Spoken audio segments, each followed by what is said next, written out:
आनन्दं परमसुखदं केवलं ज्ञानमूर्तिम् द्वन्द्वातीतं गगनसदृशं तत्त्वमस्याधिलक्ष्यम् एकं नित्यं विमलमचलं सर्वधी साक्षिभूतम् भावातीतं त्रिगुणरहितं सद्गुरुं तं Namami.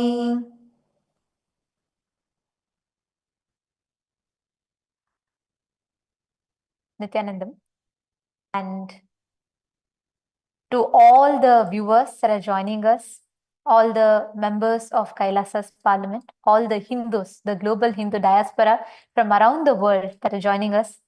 Good morning, afternoon, evening to everyone, because we have viewers who are joining us from around the globe, across 150 countries around the world. And to all the esteemed panelists, the scholars, and we have the Hindu Kshatriyas, all of whom have various stakeholders of Hinduism, the opinion makers, decision makers, every one of you who have joined here with us. We thank all of you for taking your time for being here with us. This event is unlike any other. This is Kailasa's Global Forum on Hinduphobia, or I should say Hindu Holocaust. Today, we confront a truth that has been buried under centuries of denial, distortion, and deafening silence. The systematic persecution and genocide of Hindus, a tragedy that spans not just across a century or two, a millennia, erased entire civilizations, and continues to unfold before our eyes even as we speak today. The Hindu story, the Hindu history, is not just one of survival, but of staggering loss culturally, demographically, and politically. From the 56 nations that are referenced in the Mahabharata, the vibrant centers of Hindu civilization, not a single one remains as a Hindu nation today. This is not a coincidence, but it's a result of deliberate, sustained violence. Temples plundered, women raped, communities erased, and the voices just silenced. The numbers are staggering, the trends undeniable, and the denial unacceptable. Sanatana Hindu Dharma gloriously once sprawled across 56 nations, 200 Hindu kingdoms, 1700 Hindu provinces, 10,000 sampradayas. That is why in Brihaspati Agama, it beautifully says, Himalayam samarabhya yavat Indu sarovaram tam deva nirmitam desham Hindusthanam prachakshyate. Starting from the Himalayan mountains and extending to the Indian Ocean, God created a country called Hindusthana. This is referenced in the Brihaspati Agama. So, such a glorious civilization. But for over 2000 years, Hindus endured relentless persecution, invasions, and a Holocaust that obliterated 56 nations, 200 kingdoms, and 10,000 sampradayas, stripping away the political legitimacy rooted in sacred temples and revered civilization, the Guru Sishya Parampara. This systemic ethnocide, denied by the mainstream narrators, displaced the indigenous Hindu communities and erased our sovereignty, our heritage. Today, Kailasa, which is the first Hindu nation, stands as a beacon of this revival. Founded by the Supreme Pontiff of Hinduism, Bhagavan Nithyananda Paramashivam, Kailasa is the world's only Hindu nation. With over 40 plus years of hard work, dedication, and sacrifice, the Supreme Pontiff of Hinduism brought the Hindu Holocaust to the global stage. For the first time in the United Nations, the word Hindu Holocaust echoed into the listening of all the global leaders, into the listening of the world, awakening all the Hindus awakening the humanity itself, bringing to the light into the listening of the globe.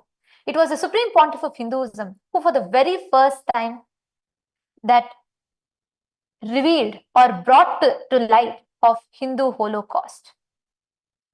And it was this hard work that has made even the United Nations, which has recognized the persecution of the Hindus and the Supreme Pontiff of Hinduism by publishing over 22 plus reports on the persecution of the Hindus and the Supreme Pontiff of Hinduism.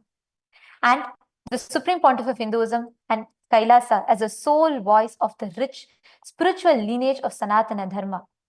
Swamiji has revived, restored, re-established the political legitimacy through the Hindu jurisprudence, through the Manuvadi Dharma Shastras, the Hindu laws exactly as described in our Vedas and Agamas, reviving the Hindu Charya Pada, the Hindu way of life, re-establishing the Hindu Kriya Pada, Yoga Pada and Jnana Pada, exactly as elaborated in our Vedas and Agamas.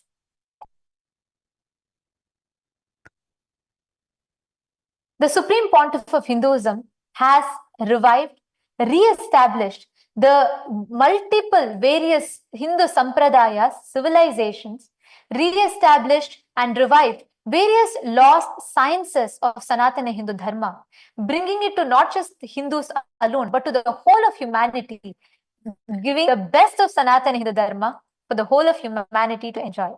And we are indeed delighted and honored to have so many of you, still having many more guest panelists, speakers, so continuously joining us for this very important conference that we are having to voice against the Hindu Holocaust that is actually happening right now. And we welcome each and every single one of you. I also wanted to add a very important thing.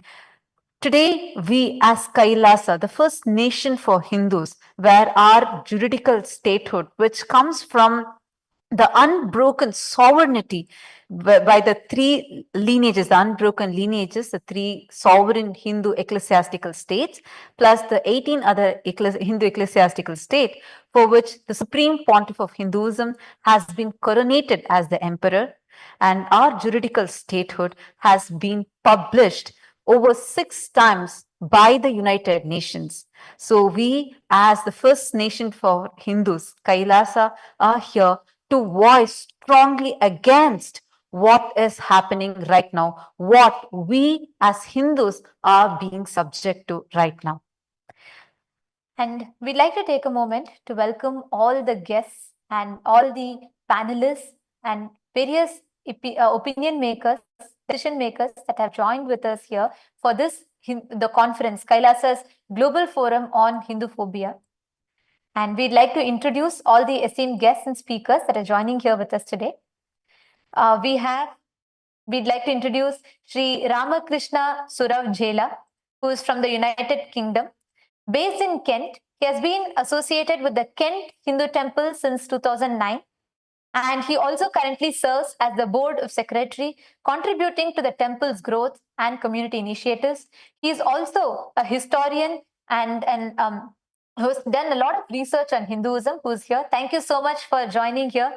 Ramakrishna ji, thank you so much for being here. And next, we have Sri Ashok Desai, who's an entrepreneur and a philanthropist based in the USA, who's actively associated with the Jain Center and is committed to promoting community service and the spiritual values through both business and the charitable efforts. So we thank you so much for being here and joining with us.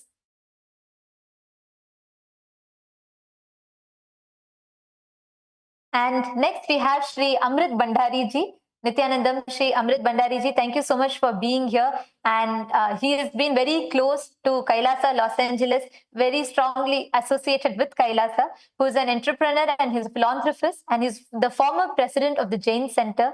And he's been actively working and continues to support the various community initiatives and promote the values of service and leadership. And he's a long-time supporter of Kailasa. Thank you so much for joining here. Thank you so much for being who you are and doing what you're doing. It's wonderful to have you here, Shri Amrit Bhandari ji.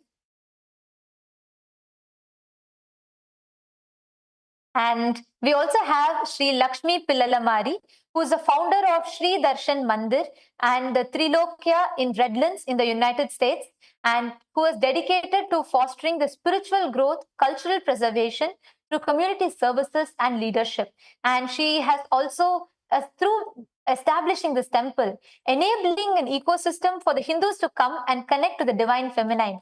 So thank you so much for being here. Ma Lakshmi Pillalamari, thank you so much for joining here and being with us. And Ma Lakshmi Pillalamari also has been a very strong supporter and being part of Kailasa, supporting Kailasa for many years now. And we also have Sri Neil Patel. Nithyanandam, thank you so much for joining here with us. Sri Neil Patel, and it's wonderful to have you here. He is a financial planner, and also he's from Ohio, who also ran for the U.S. Senate along with J.D. Vance in 2022. Thank you so much for being here. It's wonderful to have you here. Thank you so much. And we have a lot more guests joining, and we are going to be introducing every one of you. I request all the guests that are here, if you all could please come on camera. We request all the panelists. There are many of you who are joining here just now. So all the viewers, we have viewers who are joining from over 150 countries around the world. So we'd like everyone to see you and join that, all of you that have joined in this discussion. Thank you so much. We request everyone to please come on camera.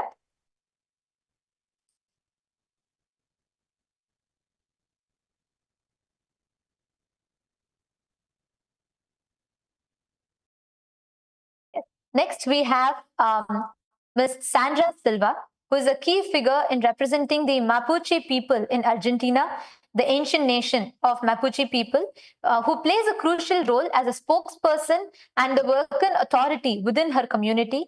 And as part of the National Board of Meeting of Territorial Organizations of the Indigenous people, she contributes to the struggle of Indigenous territory, autonomy, and recognition.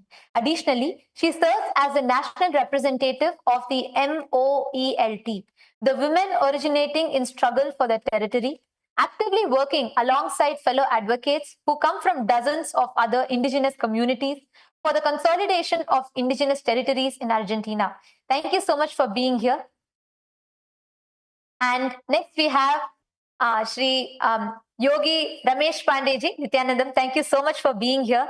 And he's a very strong supporter of Kailasa, who's been associated with Kailasa, who's been connected to Swamiji since a very long time. He's also very prominently known as the Laughing Yogi. Yogi Ramesh Pandeyji, thank you so much for being here. He's an international celebrity guru, and he's the founder of Laughing Yoga Wellness. He's a yoga therapist and a Hollywood film actor who's here with us. Yogi Ramesh, it is wonderful to have you here. Thank you so much for being who you are and doing what you're doing. It's wonderful to meet you here. And joining with us next, we have Dr. Hari Chandra Kamali, who is the founding coordinator of Gita for Life campaign. He's the founding coordinator, and he has brought together a vibrant network of academics, bureaucrats, and civic activists to explore life-enhancing teachings of the Bhagavad Gita through regular Zoom satsangs and various events, both independently and in collaboration with national and international organizations. He has been actively promoting Sanatana Hindu Dharma, the wisdom and practices, alongside with his work, Gita for Life. He also serves as an associate professor of English education at Far Western University in Nepal. Dr. Hari Chandra Kamali, thank you so much for being here from Nepal, and thank you so much. I know for many of you who are joining us from the UK, Nepal, it's your daytime, it's your early in the morning, or it's late in your night. And thank you for taking your time and being here. And your presence here means a lot to us and the Hindus around the world. Next, we also have Dr. R. Rupa Swaminathan. Dr. R. Rupa Swaminathan, President of the World in Malaysia. She serves as the president of the World Hindu Council in Malaysia, who's an experienced educationist, former vice president at the Malaysia Hindu Sangam, contributing significantly to the advancement of Hindu education and community development in Malaysia.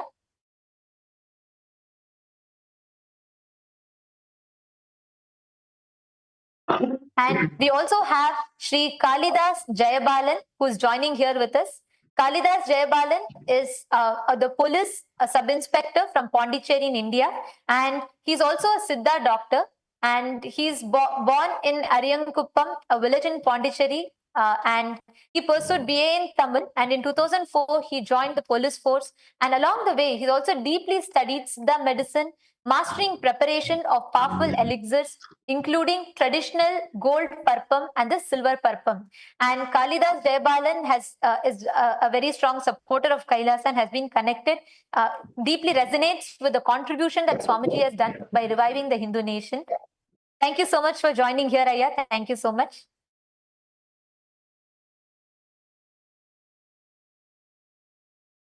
And we have Ganapati Kadirvelu, who is known as Vibhuti Siddhar, who is the president of the World Shaiva Samaya Tiruchabai.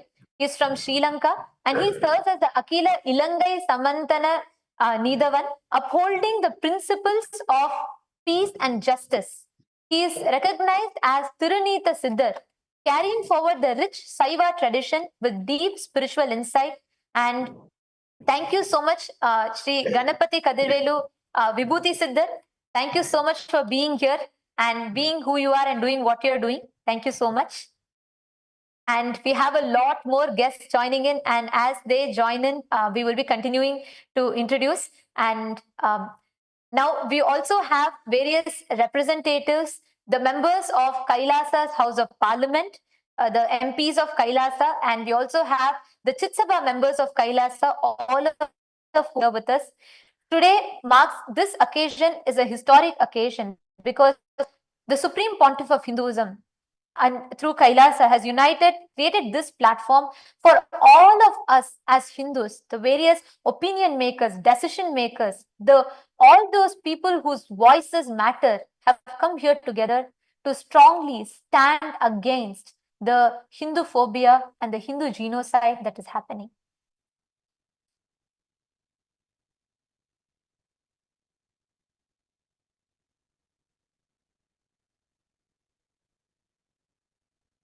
And once again, I thank all the guests. I'd like to request if all the guests could please come on camera, Shri Dharmesh Patelji, Jorge Antonio, and K. Kamalanathan, and Dharam Guru, Dr. S. Shastriji. We have many guests and panelists who are continuously joining. We welcome each and every single one of you because many of you especially have been there as continued support for us. And we also have Ma Usha Muthuswamy, who is from the United Malaysian Hindu Voice and the United Malaysian Hindu Youth Fellowship and United Malaysian Hindu Students League. Thank you so much for being here, and thank you so much. I know it's a little early in the morning. Thank you so much for joining. It's wonderful to have you here. Yes. So we'd like to start off, kickstart this forum, addressing the various aspects of the Hindu Holocaust. Before we enter, I have some questions to ask all the audience for all of us to focus on. See, because this surge in the Hindu persecution and anti-Hindu violence, whether it happened now in Pahalgam or in Murshidabad, before that in Rajapalayam or in Bolivia, all these, or before that in Bangladesh, all these reveals a chilling global pattern of targeted persecution. Now, what recently happened, the recent terrorist attack that happened in Pahalgam in Jammu and Kashmir on the 22nd of April 2025, where terrorists who targeted just the Hindus, and because they were Hindus, shot them dead. The kind of brutality with which the violence occurred is very disturbing. and like how they were forced to, the men were forced to pull their pants down to be checked whether they are Muslims or not, and if not, they were attacked, they were killed. The kind of issues that we are facing, just in the last 2 months, we have already faced Hindu attacks, the anti-Hindu attacks that have been happening, be it in Rajapalayam or in Bolivia or in Pahalgam, Murshidabad. Now, this is just what I'm talking about, is just in the last 2 months, but this has been a pattern that has been ongoing for the last 2000 years. Yet, this has been silenced by the entire mainstream industries, be it the media channels or the places of study where you're studying in the history books. So this is the current situation that is happening right now. And so we'd like to ask all the viewers that are here, because there has been no, despite so many attacks and relentless persecution that is happening, still the Hindu Holocaust is largely silenced, and even worse, is denied. How many more centuries of silence will it take before Hindu lives are considered worthy of global outrage? For how long will we Hindus be divided? Why has there been no strong, unified movement to acknowledge the persecution and to stop the Hindu persecution?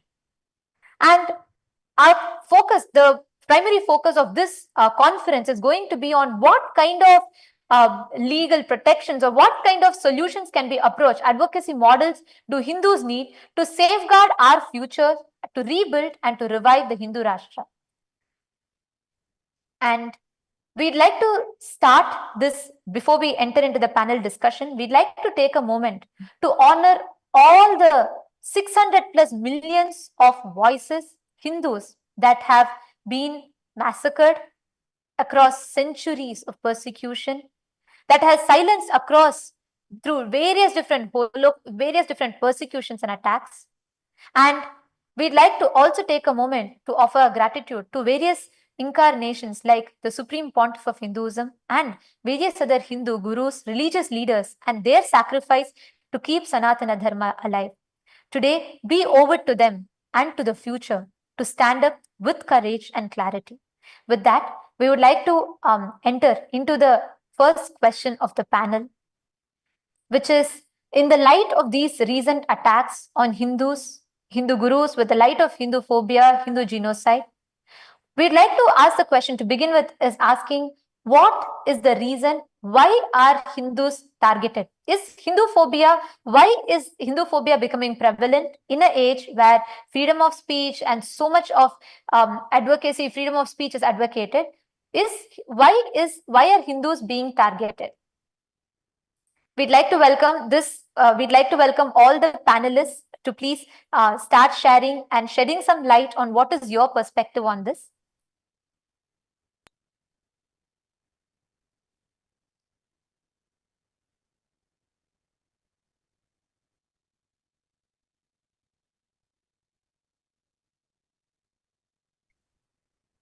Yes, Neilji, you can please go ahead. Neilji, please go ahead. Well, thank you very much. Jai Sri Krishna and Jai Nithyananda Swami too. Okay, and it's Har Har Mahadev, Om Namah Shivaya. Okay. Actually, Hindu is actually targeting what you just said for last 2,000 years. And we know about 600 between 800 million Hindu got so far genocide. As per my knowledge, 600 between 800 million. Muslim Mughals, as well before Alexander, even Germany came in, and Britishers, more Portuguese, everybody, and even currently, even in India, in our own country, and Muslim is actually targeting Hindu people. Just like, when something happened in Rajasthan, I think they cut the, and that is exactly going on for long time. I think we got to stand up and we got to go and we got to do something, because we cannot just sit down. What did the Krishna says? Krishna says, we don't want to fight with nobody, but we are not coward. If somebody coming to us, we got to protect ourselves. Hanuman just said the same thing. first, we should protect ourselves. And same thing exactly Krishna says, and same thing we should, Sanatana Dharma says, we got to protect our dharma. And dharma is religious. If you don't protect our religious, who is going to protect that? That's why we should fight. We should actually do something, and we can request to the Modi and Amit Shah as well as the Indian government. They should something and take care of actually. Otherwise, it's going to be happen all the time if we don't stand up and up for our rights. Jai Shri Krishna. Thank you. Thank you so much, Neilji, for sharing your perspective. Thank you so much. And I think it's also very important, like as you highlighted. And I also would like to show one, like just a small slide to all of you. This is actually to capture, like how Neilji was also mentioning, it's time for all of us to stand up as Hindus. We need to stand up. Here, this is the way how the recent Pahalgam attack all over the news media channels, especially we saw a trait, they did not mention the word Hindus. They didn't say Hindus were being attacked. Rather, it was just termed as tourists. Yes. Militants attacked tourists. So we would like to hear from the panelists and speakers why so much fear to even speak about this Hindu genocide, and what is the reason you think, and where all do you see that this Hindu genocide awareness is not there? Shri Ravi LG, would you like to please go ahead? Ravi Ladwa is an historical researcher and advisor who's here from the United Kingdom. We invite you to please talk about this. First of all, namaste to everyone. I know it's late and early in different parts of the world, so I'll try and speak softly. Again, I wish we were here under better circumstances. It's not easy to be brought together by tragedy. It's much better to be brought together by things that are happier of note. Now, as my introduction said, I study history and I do research and things. So I always preface this, especially amongst Hindus, that there is a very high possibility that you'll be hearing things for the first time and it may shock you to your system. So if anybody wants to follow up with me afterwards, you're more than welcome to. I'll do my best to answer any questions. But I wanted to have a stab at answering the first question, which is about the historical side of things and why these things keep happening. And I think one key bit is perspective. We need to maintain perspective, especially when we're dealing with numbers. Muslim chroniclers are known to artificially inflate the numbers to make so Muslim chroniclers were under patronage of the sultans and other kind of warlords, shall we say. So they only got funding and they only got support if they were magnanimous and making these characters larger than life. So a lot of the numbers that are often quoted about Hindus dying is actually artificially inflated. It's not that way inclined. The actual telling thing, and this is where numbers really make a difference, is just by side comparison. From the 8th century, so the early Islamic kind of conquest of Bharat started much earlier than the 8th century. 8th century is when they make their first inroads, when they get their first kind of successes, but they had actually been trying for the previous 150 years with no success. And by comparison, from the earliest successes from the Islamic armies to go from Sindh, Afghanistan, Sindh area to Delhi took them about 550 years. By comparison, it took the Spaniards 700 years to reconquer Spain. So give yourself some perspective on that, which is that's how brilliant your ancestors were at resisting. And when you resist and you stay in the game long enough, naturally your casualties and things go up. So your numbers look different. But when you factor in the opposition's casualties as well, it's actually you have way more wins than losses. Otherwise, you wouldn't be here to talk about this conversation. Now, the other bit that really doesn't really get through or communicated well is center of gravity. Now, if I destroy one of your villages or 10 of your villages and I lose nothing, you're not going to replace those 10 villages tomorrow. It's going to take you time. So if you're fighting in your center of gravity which is what most Hindu Rajas were doing, then it changes the way you fight. It changes the way you resist. And if you lose a Gurukul, if you lose a Pathshala, if you lose a university, for example, again, you can't replace that information. You can't replace Coffee. There we go. So that's one of the key things to bear in mind. Now, I'm going to introduce a new word, and I encourage you all to go look it up. And I would argue it's a much better word than genocide, because what genocide does is it makes us look weak when we are not. The word that really matters is iconoclasm. Iconoclasm is a word that essentially means is when one culture is being targeted and the facets of that culture specifically are targeted. So your places of worship, your literature, your art, your music, all these things. And that's where we feel the greatest sense of loss. So, and as the custodians of, music, art, literature, religious texts, we feel that it's a personal when actually it's political. And this brings us on to our kind of current day situation, which is this has been going on since the 8th century. And if it's been going on that long, then it stands to reason it's going to continue. And we need to reevaluate how we function as if you take yourself as a civilizational state, or if you see yourself as a country, or even a village, then when there is a problem, you need to alter the way that A, you see the problem, but B, how you function. Unfortunately, Hinduism hasn't got to that stage yet because we're still recovering from the last 200 years. We've only just got a Bharat, we've only just got some of the universities, we've only just got academics, and in some instances we're only just about feeding ourselves as a civilization. So there's a long way to go. And I think we need to bear that in mind, that a lot of these things that are happening, it's simply a matter of time before, the equation balances out and people realize that, Kshatriyas are back, Brahmins are back, Vaishyas are back. The Samaj, they're the things that uphold the Samaj. The workers are back, and, we begin to reorient ourselves to deal with some of these challenges. I think it requires patience, and it's heartbreaking to say that, but we just need to be patient, and our time will come.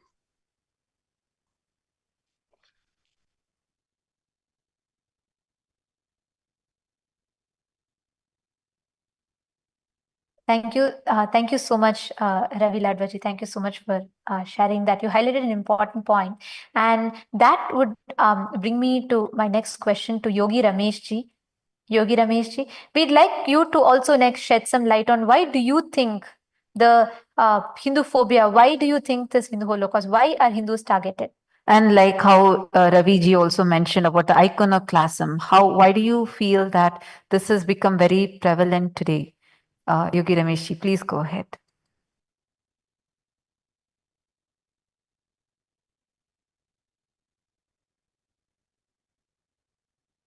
Hindus stand for honesty, integrity, nobility, dignity, and unity. So we have to develop the spiritual power of enlightenment as we stand for being a spiritual nation in the world. So this is like coming from the heart to heart. Nithyananda talk about Kailasa. So we need to understand these people are very demonic. Means when the Muhammad came, after Muhammad, 5,000 years, Quran was written. And when I was young in India, they were told, Hi, Hussein, hum na huye. Means I want to sacrifice, kill people in the name of Lord. This is not right. This is stupidity, ignorance. You don't kill people. Thou shalt not kill. Sanatan Dharma. Atma, soul power, is the dignity to love all, bless all, do good, and be good. But this is time to fight with them, not with a war, but have a nation, with strong nation, and take care of it and develop the spiritual dignity. And the Gandhi did it to get from the British in 1947. ahimsa paramo dharma. So we have to develop and have a strong faith in the Creator who created all of us. He is within all of us. We believe these Muslim people, they are ignorant, they are stupid, they don't know what culture is. Just kill, kill, kill. Thou shalt not kill. Even Bible says that. This is all wrong concept of thinking. So we have to change people's mind. It's our birthright to be healthy, happy, and serve others in the nation, to make a great India, super India, by enlightenment, by developing the spirituality, which is India stands for that. So we have to unite together, united India, and be careful about what's happening. I was shocked to know about it, Pahalgam and Jammu Kashmir. It was shocking, but never mind. Whatever happened, happened. But this is a lesson for us to learn and move up with divine power, because we are the spiritual nation, India, for God's sake. So we have to develop that strength and have a group of the people, united India all over, and then take action and do the right thing. And Modi is there, Yogi is there, they are doing a great job, but they're trying to create fear in people. Hinduism, they want to finish it up. No, Pakistan will live. No, that's not right. They're trying to play mind game. We have to be careful about it and take action and praise the Lord. Bhagavan, Nithyanandam, Omanandam, Chidanand, Swarupam, Shivaham, Shivaham, Shivaham. Bring the light of consciousness, and Lord will bless us for the great work as we are doing this. And we have to keep on moving on this path, and we will be able to do our best. And Lord Shiva, I'm devotee of Nithyanandam, and take action, and we make India great and have security. And let's go with that. That's my message to Thank you. enlightenment. Thank you so much. You're Thank you so welcome. much. Thank you so much. You've highlighted a very important point. And that would Oh.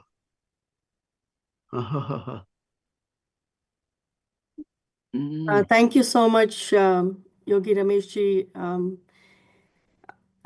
First of all, I wanted to add, just like everyone, that it is indeed a very sad occasion for us to be apart, coming together here, but a very important one, because the lives of so many billion Hindus and the humankind in general is something that we are stepping in to be responsible for.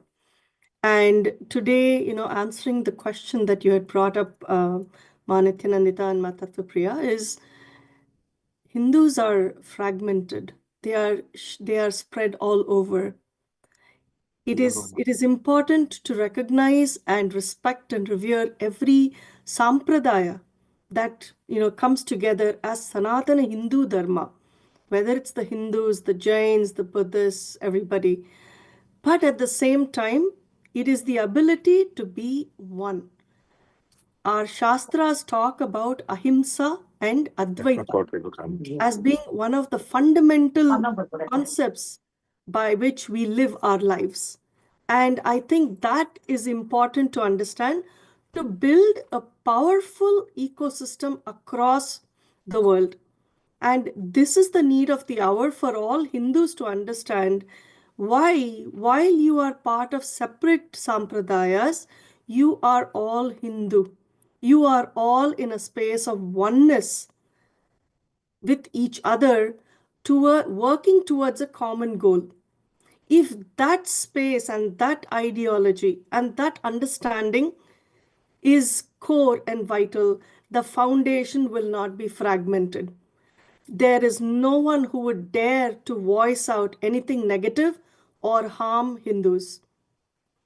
The idea of being one, in fact, when we go for meetings, when we go to various events, one of the challenges that we have seen is where people are finding it very difficult to be in oneness with all the Hindu groups.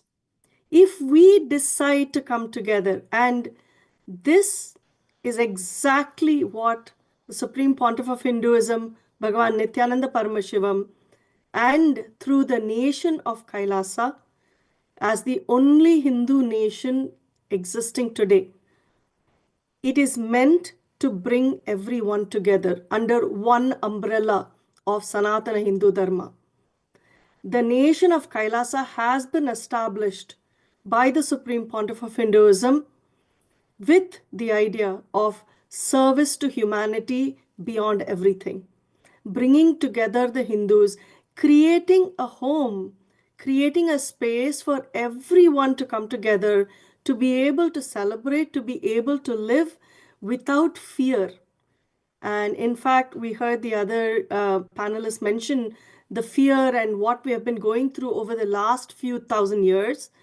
And it is time to overcome that. It is time to know that when we start working in a space of oneness, then there is nothing that can impact us. There is nothing that can, harm us. There is nothing that can destroy Sanatana Dharma. Kailasa stands as a testament as the only Hindu nation today to revive, to protect, to preserve, and to radiate the Shastras, the way of life, not just to us, but also to the future generations to come. And it becomes our moral responsibility to, one, live this every day, be in a space of oneness, and function strongly. This truly will give the sense of empowerment to everyone. There will be no one who can raise a finger against the community. That space of Advaita is absolutely essential in today's world. And I'm so proud that I am part of Kailasa, that we share this concept with everyone in the world. And today I am really happy to be a panelist sharing this along with all of you and coming together for this greater purpose.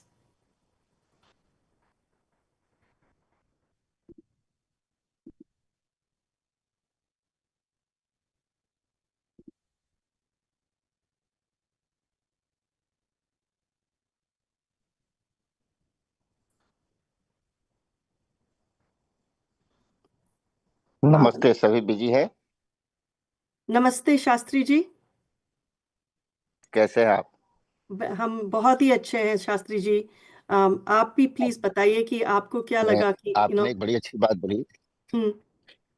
आपने एक अच्छी बात बोली कि हमारी संप्रदाय अनेक हो सकते हैं, विचार अनेक हो सकते हैं, लेकिन सारे हिंदू एक हैं, राइट? और मुझे लगता है कि सबसे पहले तो आप सभी को नमस्ते और कैलाशा के सारे टीम को नमस्ते। और मैं भी इस कैलाशा टीम का एक पार्ट हूँ और मुझे लगता है कि जैसे हम लोग जो भी करते हैं, कैलाशा जो कर रही है स्पेशल हिंदू के लिए, वो उससे जितना भी शब्द मैं बोलूं, मेरे पास शब्द नहीं है जिसके लिए मैं बोल सकूं। लेकिन अब यहाँ पर बातें करनी है कि आपने, मुझे इतना पता है कि हमारे यहाँ जितने भी हम लोग हिंदू कम्युनिटी के लोग हैं, अलग अलग संप्रदाय के लोग हैं, हमारी जब भी कुछ चर्चाएं होती हैं, जब भी कोई बात होती है, तो हमारे हिंदू ही हमारे हिंदू के अगेंस्ट खड़े होते हैं। कभी हमने सोचा भी नहीं कि हम कर क्या रहे हैं।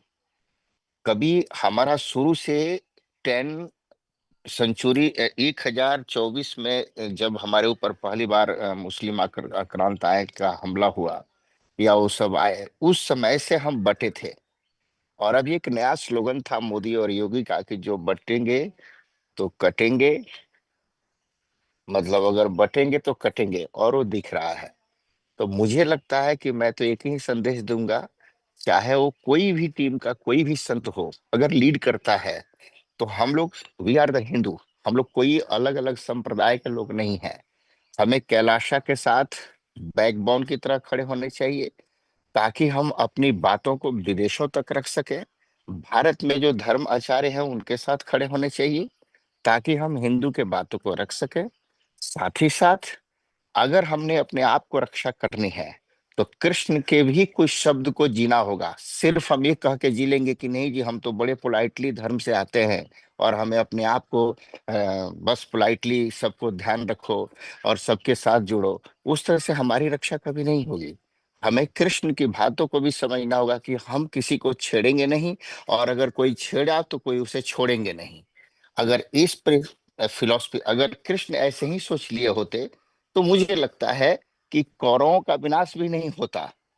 अगर कृष्ण भी ऐसे ही सोच लिए होते तो संहार नहीं होता। अर्जुन तो बैठ गया था कि मुझे करना ही नहीं है युद्ध, क्यों करूं। तो उस समय कृष्ण उसको तैयार करते हैं, और हम लोग हैं कि हम लोग सोचते हैं कि बस अहिंसा परमो धर्म का एक फिलॉसफी हमें दे दिया गया और हम जीते जा रहे हैं। क्यों जीते जा रहे हैं जी? इसी के कारण हम वर्षों से, ईस्वी सन 1900 से भी हम मरते जा रहे हैं, आज तक मरते जा रहे हैं। सिर्फ हिंदू ही क्यों मरे, पूरा साम्राज्य अफगानिस्तान तक हिंदुओं का था, आज सिमट करके सिर्फ भारत में भी रह गया, और भारत में भी बंटवारा हो रहा है। क्यों रह गया? कारण क्या है? कारण है कि हम एक नहीं है। अगर हम एक हों तो हम तो कुछ अच्छा जीवन में कर सकते हैं ना। और हम बार बार गीता की बात करते हैं, बार बार भागवत की बात करते हैं, बार बार शिव पुराण की 18 पुराण, 6 7 108 उपनिषद, और अपने सारी बातें हम लोग 4 वेदों की बात करते हैं, लेकिन हम कभी नहीं सोचते हैं कि हम रक्षा अपने आप को कैसे करेंगे। शंकराचार्य इतनी बड़ी फौज खड़ी कर दी नागाओं की कि कभी ऐसा आक्रांत आए हमारे ऊपर हमला करें तो नागा साधु खड़े होकर के युद्ध करेंगे। हमने उनकी भी परिभाषा को खत्म कर दिया। तो हम तो अपने अंदर, पहले तो मैं कहूंगा कि हमें अपने अंदर झांक कर देखना चाहिए। क्या हुआ जब से प्राइम मिनिस्टर भारत के बदले हैं, तब से ही ये बातें क्यों होती है? सिर्फ उससे पहले क्यों नहीं? तो उससे पहले क्योंकि मैं एक छोटी सी घटना समझाऊंगा। 14 वर्ष तक एक कपल शादी करके साथ रह रहे थे, और एक दिन पति, मतलब हस्बैंड, बिना पिए ड्रिंक किए घर में इंटर किया। पत्नी ने दरवाजा खोल करके पूछा क्या ड्रिंक कर रखे हो? मीन्स 14 वर्ष तक वो पीता रहा और पत्नी को पता नहीं चला, और एक दिन बिना पिया आया तो सबको पता चल गया। हम लोग उसी गलत भावनाओं में जीते आ रहे हैं, और जब सही चीजें आती है तो लगता है कि यही सही, पहले जो गलत था वही सही था। नहीं जी, कुछ बदलाव हमें करने होंगे। अगर बदलाव नहीं होगा तो हिंदू नहीं बचेगा। इसलिए हमें अपने आप को, मुझे पता नहीं कि मैं क्या बोल रहा हूं, लेकिन मुझे इतना पता है कि मेरे अंदर जो आग जल रही है मुझे वो निकालना होगा, मुझे जगाना होगा, और जगाने के लिए अपने आग को भी जलाना होगा, तभी दूसरा उस आग में आएगा और उससे तप के बाहर निकलेगा। अन्यथा संभावना नहीं है। हम सिर्फ ये पोलाइटली से बात नहीं कर सकते कि अहिंसा परमो धर्म जी, और हम सब, हमें अपने आप की रक्षा करने के लिए हमें खड़े होने होंगे, और यही हम अगर नहीं करेंगे तो सफलता हमारी नहीं मिलेगी। ये सब 2014 से ही क्यों हो रहा है? एक हिंदू राजा भारत में बन गया इसलिए हो रहा है। उससे पहले क्या? उससे पहले इसलिए, उससे पहले देखिए 2002 में अक्षरधाम में ब्लास्ट, 2006 में हर जगह ब्लास्ट होते थे, क्यों नहीं होते? बनारस में 2006 में ब्लास्ट हुआ, क्यों क्यों हुआ? उसके बाद 2014 के बाद कहीं ब्लास्ट दिखा दीजिए आप। हम एक राजा को सपोर्ट करने के लिए तैयार नहीं है, अपने आप में बटे हैं। हम अपने हिंदू धर्म गुरुओं को सपोर्ट करने के लिए तैयार नहीं है। कोई भी आता है मुंह उठा के उंगली उठा देता है ये संत ऐसे हैं। किसी ने कभी परख किया किसी संत के बारे में कि वो संत, अरे वो क्या, मैं ऐसे बोलना नहीं चाहिए, मैं ऐसे मौलानों को जानता हूं जिनके ऊपर 70 केसेस हैं रैप के, उनके बारे में तो कोई बात ही नहीं करता। और बात इसलिए नहीं करता, लोग बोल देते हैं नहीं जी दंगा हो जाएगा। क्यों दंगा हो जाएगा जी? हिंदू धर्म, हिंदू गुरुओं को आप कुछ भी आरोप लगा देंगे और उससे दंगा नहीं होता, क्योंकि हम पोलाइटली हैं। ऐसा नहीं चलता। हमें अपने आप में बदलाव करना होगा। अगर नहीं करेंगे तो धर्म नहीं बचेगा। इसलिए अगर मैं कुछ ज्यादा बोलता हूं तो उससे मुझे ये पैनल क्षमा करे, लेकिन धर्म के लिए हमें खड़ा होना होगा, हमारे संतों के लिए हमें खड़ा होना होगा। अन्यथा ये संभावना नहीं है कि हम अपने धर्म को बचा सके, अपने संत। पहले तो हमें अपने लीडर को बचाना होगा जी। हमें संतों, हमारे संत हमारे लीडर हैं। हमें संत को बचाने में भी शर्म आती है, हम खड़े होने में भी। हमारे इस पैनल में मात्र 30 लोग हैं, क्यों है? समझ नहीं आता लोगों को। ऐसे संत जो लीडर के रूप में खड़े होकर के हमारे हिंदू धर्म के विदेशों तक भी परचम फैला रहे हैं, उनके साथ भी हम खड़े नहीं हो पा रहे हैं, तो फिर हम कैसे रक्षा कर पाएंगे? तो इस बात को हमें पहले अपने हिंदुओं के अपने अंदर झांकना होगा। जितने भी पैनलिस्ट हैं सबको मैं कहूंगा कि अगर आप एक हिंदू के अंदर भी क्रांति आपने ला दिया तो आप समझिए कि आप हिंदू हैं। संप्रदाय कोई भी हो, कोई फर्क नहीं पड़ता। We are the Hindu. संप्रदाय कोई भी हो, कोई मतलब नहीं है। इसलिए इस तरह की घटनाओं को अगर रुकना होगा तो हमें अपने स्पिरिचुअल गुरु को सपोर्ट करने होंगे, उनको आगे लाना होगा ताकि वो हमें मार्गदर्शन कर सके और हम सभी को एक प्लेटफॉर्म पर ला सकें। हमारे और आपके जैसे लोग, हम लोग नहीं ला सकते, लेकिन जो ऐसे कैलाशा के हमारे गुरुदेव हैं ये ला सकते हैं। सभी ऐसे ऐसे स्पिरिचुअल लीडर ला सकते हैं, हम लोग नहीं ला सकते, और इनके लिए हम लोगों को सपोर्ट करना होगा। ठीक है, अगर मेरी बातें आप लोगों को कहीं से भी चुभी हो तो उसके लिए मैं क्षमा चाहूंगा, लेकिन मैं सत्य बोलता हूं और उससे स्वीकार करना चाहिए हर व्यक्ति को। शास्त्री जी, आपने तो बहुत ही सही कहा. It is absolutely right that we have to stand by and we have to protect, we have to fight along with for Sanatana Dharma. We have to stand and make sure that our sadhu sants, our gurus are not being hurt, are not being maligned.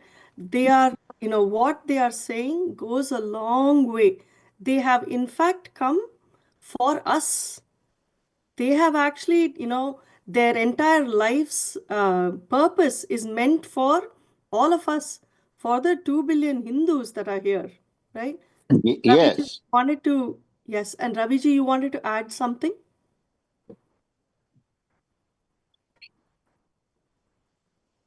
Namaste all. Namaskar everybody. Ramakrishna here. Continuing and adding to what Shastri ji has said. Well said, Shastri ji. आपको बहुत बहुत प्रणाम. आपने बहुत सत्य वचन कहा. So adding to what Pandit ji had said, I would say for us to be united, we are divided. The main reason for our division is because we are not that learned. That learned in the sense like we don't have that kind of knowledge to accept each other's things, which in a way that we understand each other and we understand each other's perspective. Until unless we are learned, we ourselves learn and equip ourselves with knowledge, we will not be able to face the world. So yes, we have to learn our religion more deeper, not just the surface. Just go into our religion more deeper and understand what exactly all the paramparas, all the different sects of our Hindus, of Sanatana Dharma is saying, and then let come together whenever there is a need. For example, I'll give over here, like today there was a representation of Hindus. They were staging a protest in Bellevue, in Bellevue, and how many people could attend that? When there is a protest in the council member in the council, okay, Kent Council, or any other council areas, how many Hindus come over there and protest? Until unless we show our numbers, until unless we show our unity, I don't think we can. I think it will be a challenge or a tough road ahead for us. So, forgetting of all the differences about the caste and all those things between us, if you are a Hindu, stand up. Let's join hands and come together, and as much as possible try to attend any person's call, whether it is a Kent Hindu temple call, or whether it is a Sanatana Dharma Mandir call, or it's a Kailasa temple call. Please let us all come together and attend to each of their events and see, like whenever possible, and see that we give the full support to each other. That's how we can we can show our our unity to the world. And and also in the end I would say dharmo rakshati rakshata. Until unless we protect our dharma, we will not be protected. So with that I will close my comments. Thank you. Nithyanandam. Thank you so much. Thank you so much. Because it's just like how Shakti just said, and both of you highlight that it's very, very, very important for us Hindus to That is where the awareness is actually discipline. Consider the humans are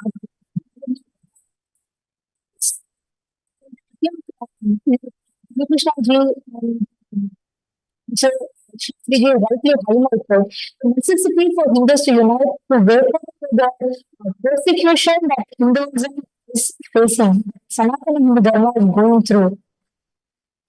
Yes, Shivananda from Kailasa. Go ahead. Nithyanandam. In fact, long time back, about 2004 or 5 itself, Supreme Pontiff of Hinduism talked about this, how it is necessary for all of us to unite. And he had gathered many Hindu heads in Bidadi at that time. And I was there, and many people participated, and he insisted that we all unite together and we may be following different various sanghas, but we can unite, and how the sannyas sampradaya can be carried. All this about gurukuls, everything he brought it. Kailasa was formed a long time back than now. And that was his, I sincerely think that's the reason he was attacked first, because he was trying to unite all Hindus. Because he was reaching out to all over the world, people all over the world. And Hinduism, authentic Hinduism was brought to even the Westerners and everything only by Supreme Pontiff of Hinduism at that time, because with temples he established and various other knowledge about Hinduism. I myself learned a lot only after meeting Supreme Pontiff of Hinduism. Even though I was born and raised as a Hindu in a temple society, still I learned only about all these persecutions, and all these things went on only through Supreme Pontiff of Hinduism, how much knowledge he gave us. That is the reason he had been attacked so many times continuously. And but Kailasha's roots started long time back.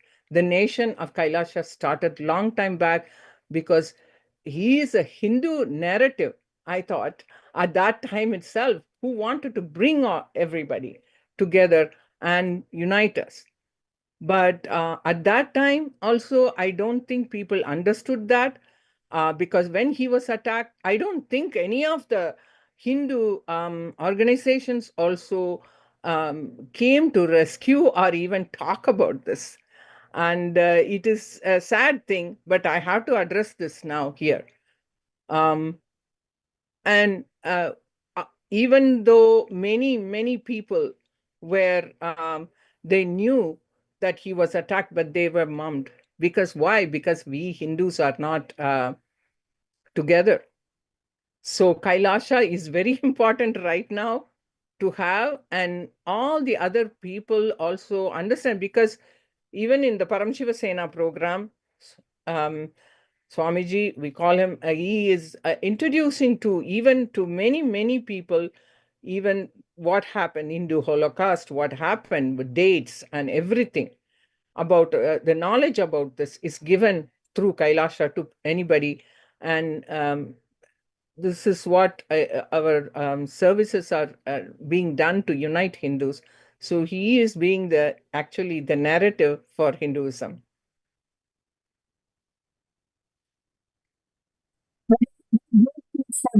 Sure, because I feel it is very important to highlight this again and again. Many of the panelists are beautifully bringing it.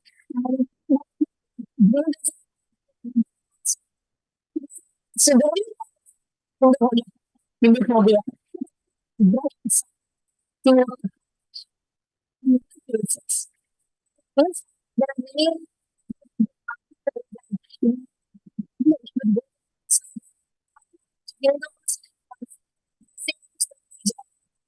keep building sympathy.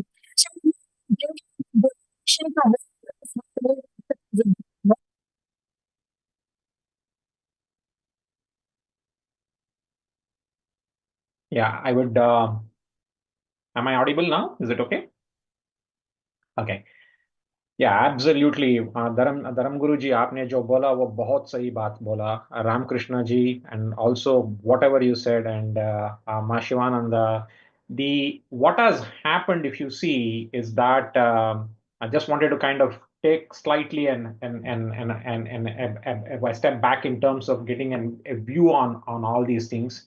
If you see the kind of separation that has been done, right? Definitely, for example, we have been the Jain, the Buddhists, the Sikhs, for example, of late, the amount of separation that has been created from the so-called forces, the deep state forces, you can call it, you can name it, whether it is basically the Abrahamic religions, let us say, the deep state forces have been successful in creating that division, and because of which we are not united. And Ramakrishna ji actually made a very good point. Indeed, because we do not know our scriptures. Just to be clear, only after I came to Swamiji, I understood that the Surya Vamsha Surangi Samarajya, which is there, that is the lineage that is being carried out, actually is the same lineage in which where Bhagavan Rama is there, Gautama Buddha is there, and the Tirthankara, the Jainism Tirthankara is there, and Guru Nanak is there in the same lineage. But the problem is that because we don't know, when somebody questions us, it is the same thing. It happened in the Kerala File movies, right? Where that particular child, that particular college-going girl is questioned and she cannot answer. So whoever is providing that answer, whoever is providing that narrative, people will veer towards that. So it is very essential, it is absolutely essential that we get grounded on our scriptures as soon as possible, and that is much more than an urgent need. If we cannot get grounded on that, we will be questioned like this. And this is the kind of a what is called a shorthand forum where we'll come together and only we discuss it. But as a force, when we have to go out, this knowledge has to be broad-based. And absolutely, that is where Swamiji is doing a lot of work in terms of Paramashiva Sena and etc., where he's bringing these kind of knowledge together. So let us at least support that. So absolutely, धर्म गुरु जी आपने जो बोला था वो बहुत सही है कि हम लोग चिदर बिदर गए हैं, गारंटी के साथ छिदर बिदर गए हैं. मैं कर्नाटका से हूं, वहीं पे भी छिदर बिदर गए हैं. अब कहीं पे भी जाओ, ये छिदर बिदर बहुत बहुत क्या बोलते हैं, बहुत बहुत गहराई से दिखता है. That is the reason why we need to be grounded on these scriptures and understand what is the effect of this on the overall civilizational aspect of Hinduism.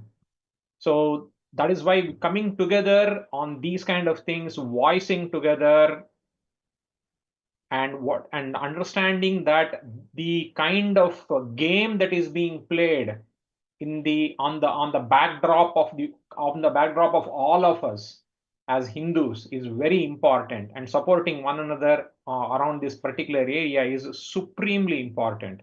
And Swamiji is doing so much of it, and let us support him as part of Kailasa and as part of other efforts. With that, I would like to end from my side. Thank you so much. Brahma Agarwal ji, Nithyanandam, namaste. I wanted to, ask you to share your thoughts here to see what the issue is and what you feel about what we can do. Oh, sorry. Please go ahead.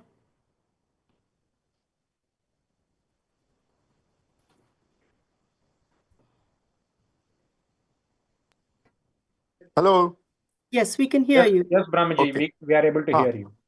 So my thing has been, a Muslim guy asked me in a flight, why do you worship stones? So we have come up with a booklet which explains the significance of all the murtis in the temples. We're such a big challenge. People want to know about Hinduism. Where do they go? Where do they go? They go to a temple and Pujari says, we wake up the god at 5 o'clock in the morning. We wake up the god. and then we give him a bath and feed him and then put him to sleep at 2 o'clock and then wake him up again at 4 o'clock. Now, what do you think people get the message? And our children ask us, how can you put an elephant head on a human body? How can such a big body ride a mouse? So there are so many things, and the Christians think we are worshiping millions of gods and goddesses. We suppress our women. We worship cows. So this sort of information is there. And our Hindus, anywhere, I have been to Kenya, India, UK, and this country. No temple has any pujaris who can explain what Hinduism is. So this is the biggest challenge we all have. And of course, we keep saying, Modi ji keeps saying, Vasudhaiv Kutumb, that the whole world is one big family. So our teachings are so wonderful. Everybody should know what our teachings are. We should, in this Western world, be able to, and one person came, Osho. See, 95 Rolls Royces used to be in his ashram. Prabhupada came here, and how many thousands of millions of people have become Hare Krishna? Then Mahesh Yogi came here, and how many people, they formed a university here. Everybody practices yoga. And who are the teachers? Americans. So there's tremendous inferiority complex, especially in India, the word Hindu. See, whatever the Muslims did and the British did to destroy our culture, then the Congress came in. Now, who is the head of Congress? Is a Christian lady, Italian. And his son, her son, is keep criticizing the Hindus. He says Guru Nanak was okay, Swami, Jain Swami was okay, Buddha was okay. Hindus are the problem. So much criticism he created. Because as far as they are concerned, the family is or has been a Muslim family. And we don't know that. Everybody's, मैं मोक्ष का प्राप्त कर लूं. I want मोक्ष. तो देश का अभी आरएसएस यहाँ पे एचएसएस अमेरिका में, बट इंडिया में अगर RSS, if there was no RSS, what would have happened? If Modi ji was not there in 2014, what would have happened? These people had plans to finish up completely Hindu community. See, Hindu dharma to is Sanatan, is universal, is you can't destroy the religion, the teachings. But we must practice, we must know what Hindu dharma is. And this is where we created a booklet which explains the significance of all the murtis. And in fact, I shared that with him, imam of a mosque. And what he says, the imam, he says, if these murtis have a meaning, now this is the booklet, explaining the significance of all the murtis. How many people know the significance of Ganesha? So when I shared it with the imam of that mosque, he said, oh my God, why don't you share this information with the whole world? Nobody knows about it. And that's true. Our kids want to talk about our dharma, and the pujaris don't know English.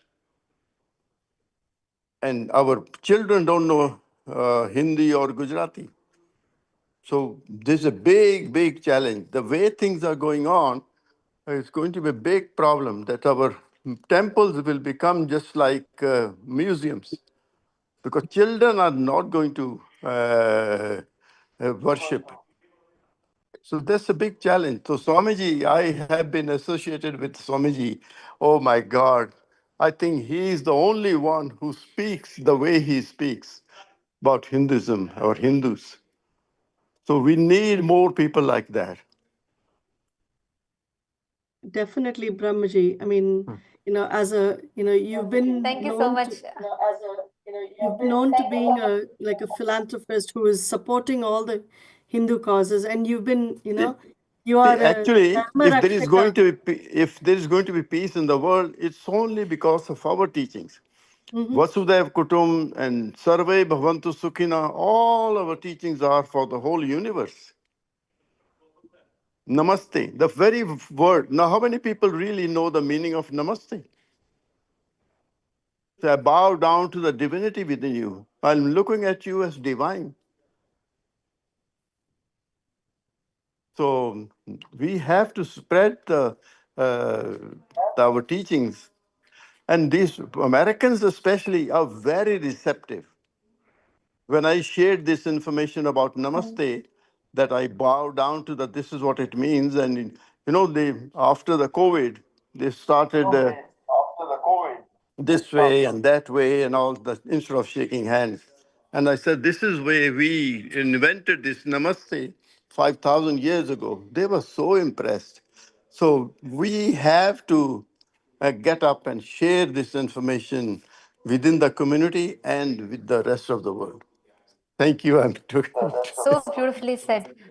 Thank you so much, Brahma Agarwalji. Like you said, it is only Swamiji who can say the way he speaks. Because I completely agree, relate to what exactly you are saying of how, especially given the current scenario, how is it going to happen for the current and the next Youth generation especially. of Hinduism, being the youth. And myself, like at the age of 12, I had the blessing to meet Swamiji in my life. And from there on, needless to say, it has, for me as a Hindu, and I feel so proud about being a Hindu. And secondly, Hinduism is not just a philosophy or a religion or an understanding to me. It's a lifestyle and experience that Swamiji has given. So like you beautifully highlighted, the way how Swamiji has divided, what inspires me and what I would like to add in here, I feel it's important to add in here is Swamiji is the only one that is blending what is of all the ancient, the age-old sciences, making it relevant to the modern world, like introducing the world's first spiritual AI, the Ask Nithyananda AI that Swamiji has introduced, where the today when people want to speak, when they want to see, they can just go and use AI and play with it, or whether it is establishing the digital ecosystems, whether YouTube, Instagram, TikTok, name it, and there Swamiji is, and gifting this science and gifting all the great sciences of Hinduism to people, and that I feel is something very important. The Ask Nithyananda AI, which is like exactly like something that I would like to add in here, because what Brahma Agarwalji brought up as being how our next generation does not even know like the meanings of, like, let's say namaste. So now where can they go? So this Ask Nithyananda AI, which is a completely a free AI to be used. We have Agarwal ji, we already have more than 100 models which are trained only purely on the Sanatana Hindu Dharma scriptures. So anybody, we are actually having currently the user base in over 200 countries, where now the younger generation, because it's AI, they are able to go ask questions as to understand the meaning, the terminologies in Hinduism. Why do I have to put kumkum, or why should I do namaste? Why should I bow down to Ganesha? Who is Ganesha?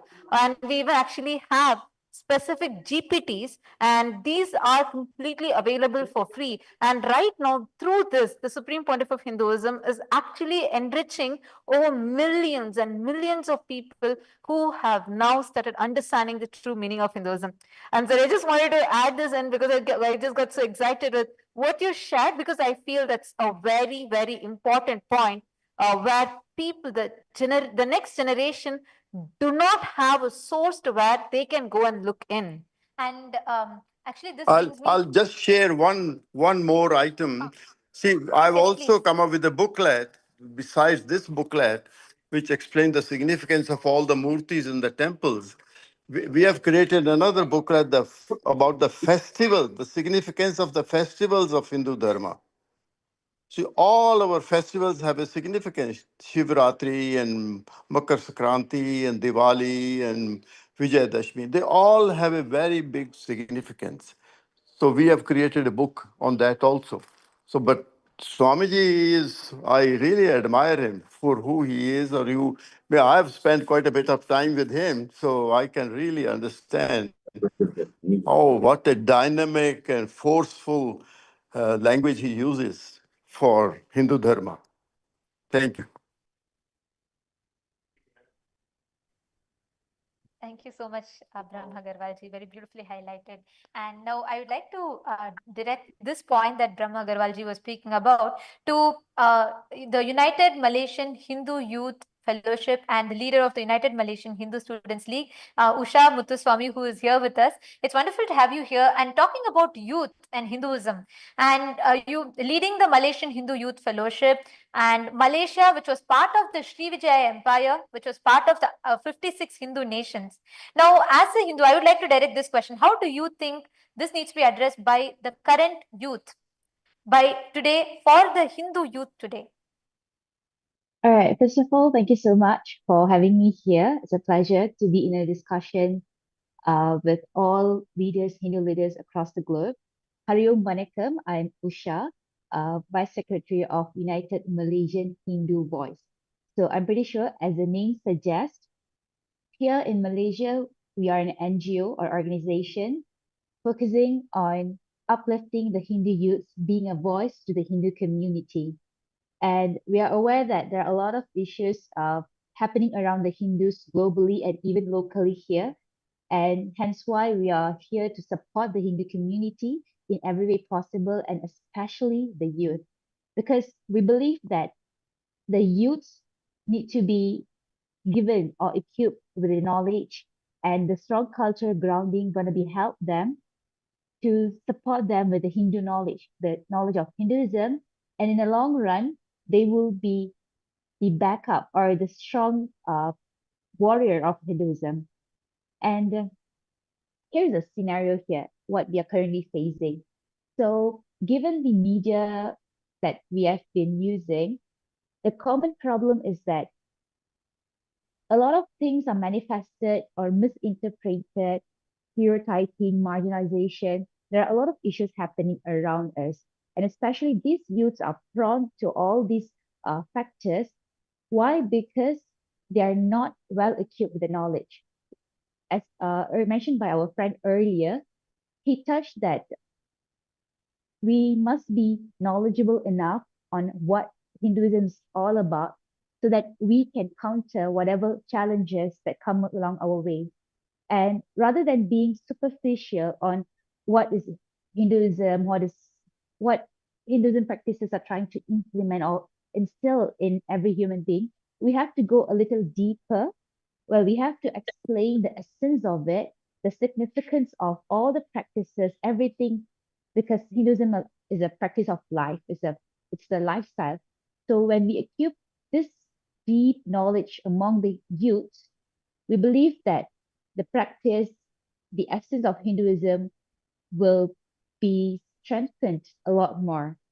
So again, rather than being superficial, it is our task, our responsibility to instill the deeper meaning of what is Hinduism all about to the younger generation.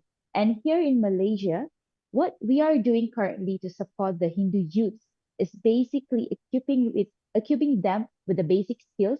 Because first, if they are able to understand themselves, groom themselves, build their self, it will be a lot more easier for us to instill, to bring in what Hinduism teaches, what is Hinduism all about.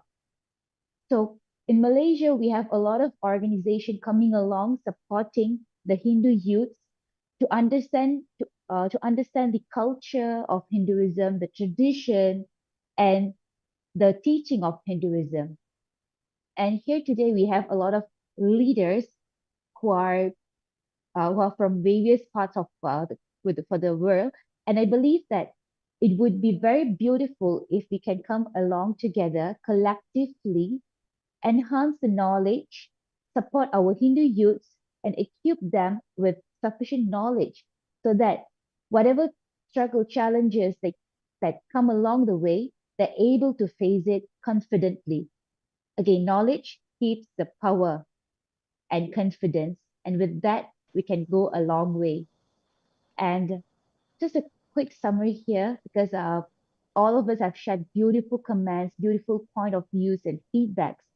And like mentioned by our friend earlier, Dharma protects those who protect Dharma. And here, United Malaysian Hindu Voice, collectively, together with other entities in Malaysia, We are standing with the youths, ensuring that they're never alone in this journey to uphold Hinduism, uphold the righteousness. And thank you again.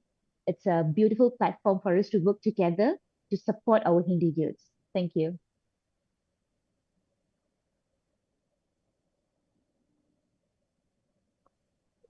Thank you so much, Ms. Usha. And what you have highlighted is an important aspect, because talking about youth, it's first important that we realize the responsibility that we carry. Because, like Swamiji says, we are the future of Hinduism, and it's important that we are not the hanging roots of the banyan tree, but we become the grounded roots, which continues to further the growth of banyan tree, further the growth of Veda Mata.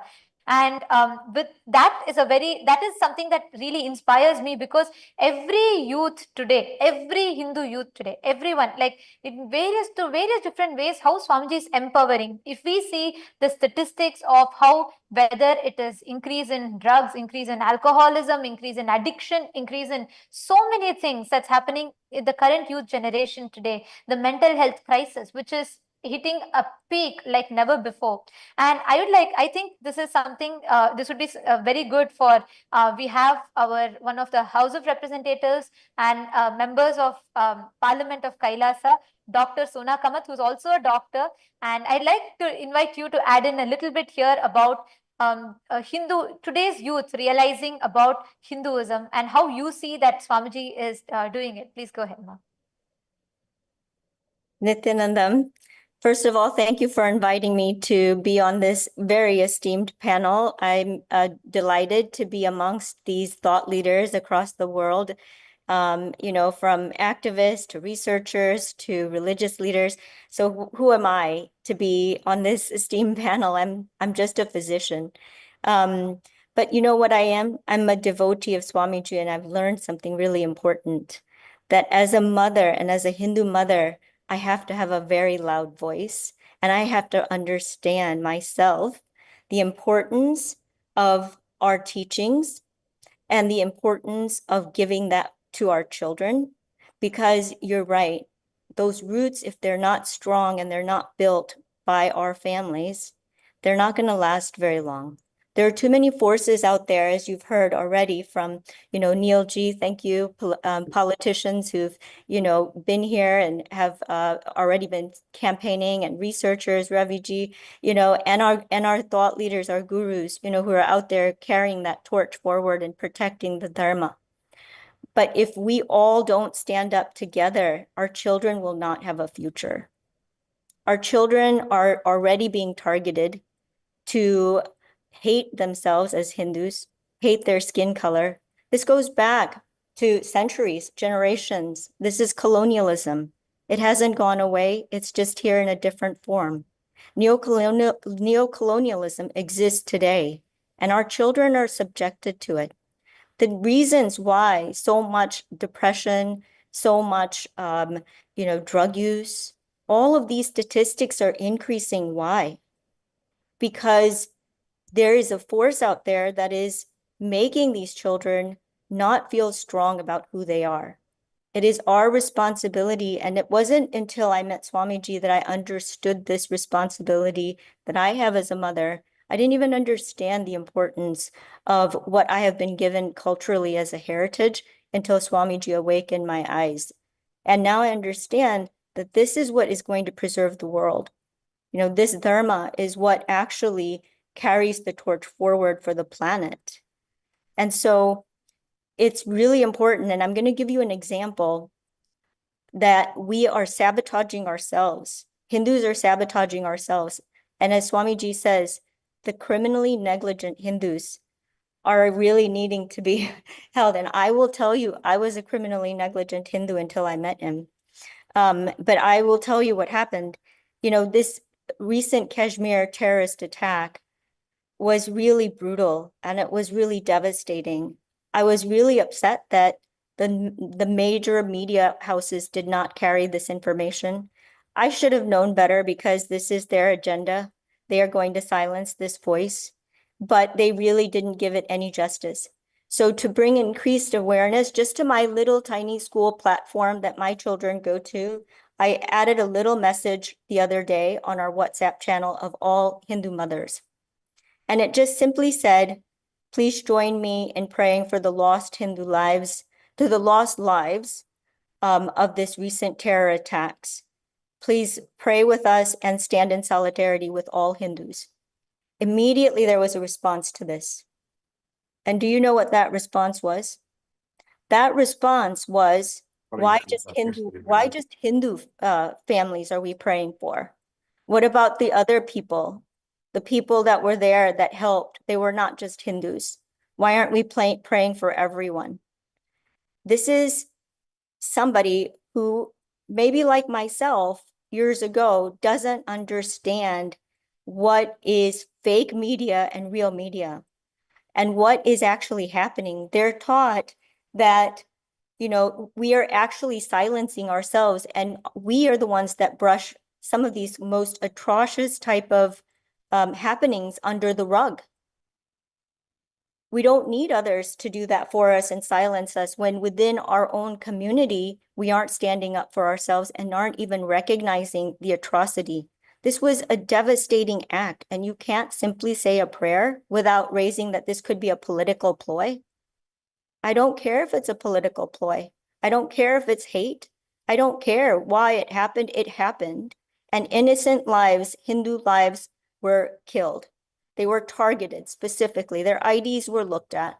They were looked to see if they were circumcised. How appalling, how barbaric in this day and age that this occurs and nobody picks it up. It's a quiet happening across the world. When do we get a voice? And if we don't have a voice, what will our children have?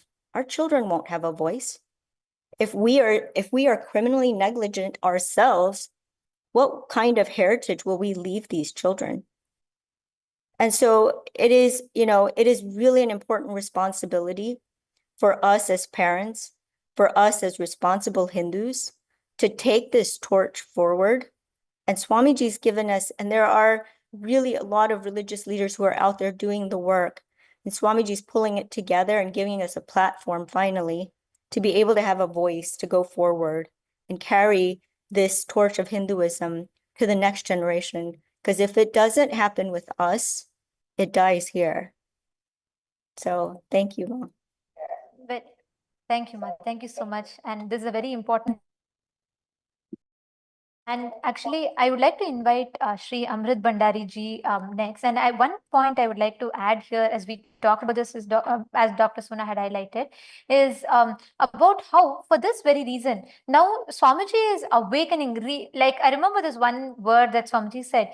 He's going to be, even before awakening the world to Hinduism, we need to awaken the Hindus themselves to Hinduism, to make them understand that, to revive the identity of Hindus within about Hinduism to Hindus.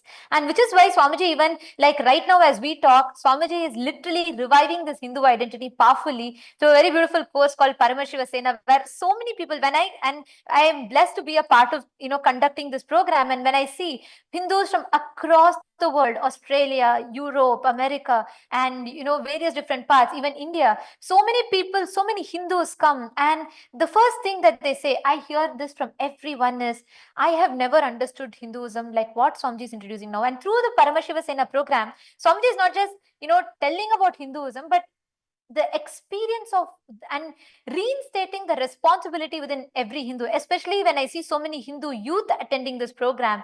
Everybody goes back understanding that they are responsible for the future of Hinduism. They are responsible to stand up. Next time when this attack happens, we don't wait for someone else to go stand. We don't just want to go and take the, candlelight march and stand there. No, taking responsibility to prevent these attacks, taking responsibility to echo in the global stages and make the noise in the right places, into the listening of the right people.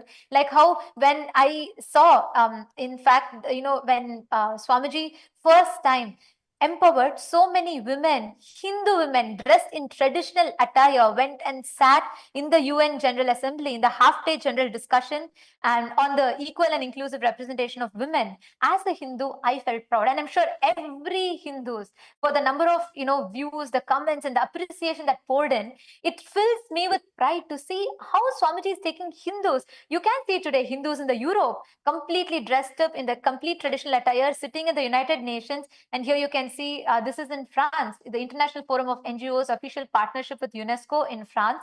And then here we can see the ambassadors of Kailasa at the UN General Assembly 2023, where we met with various world leaders, prime ministers, presidents.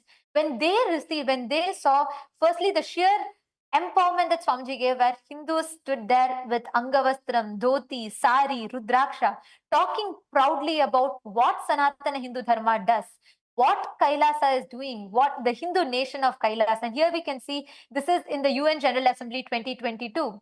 And when I see this, it really reminds me, and also I feel proud of what kind of a impact that Swamiji is creating. And with that said, I would like to request, I think we have both Amrit Bhandari here and we have Ravi LG who is wanting to speak. So I'm going to, since Amrit Bhandari has not yet spoken, I'd like to request Shri Amrit Bhandari ji, if you could please go ahead and you could shed some light, right after which Ravi ji could also join in.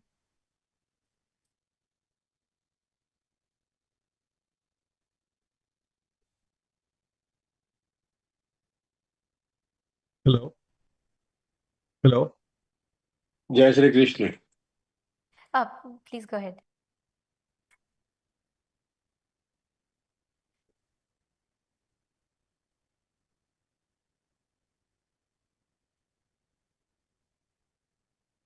Hello. Yes, Amritji, we can hear you. Amrit Bhandari ji, please go ahead. Can you hear me? This is Amrit Bhandari. I have problem with my video. Can you hear me? Yes, everyone can hear you.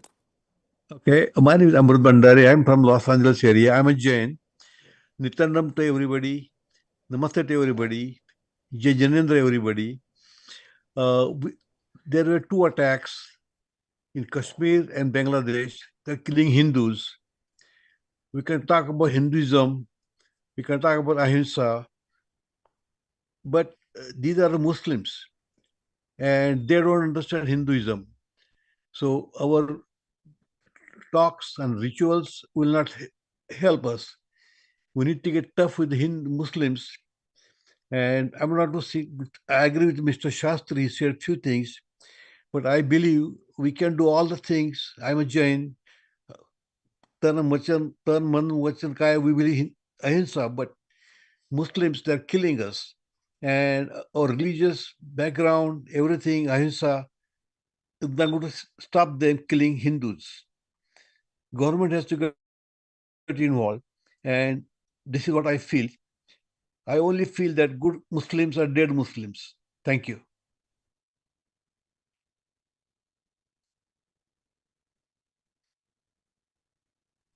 Thank you, Amritji. And Raviji, would you like to go ahead and add in?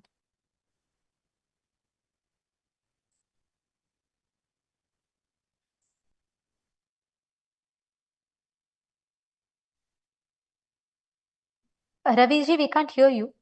There seems to be some issue with your mic. Namaste. Can you hear me now? Yes. Yes.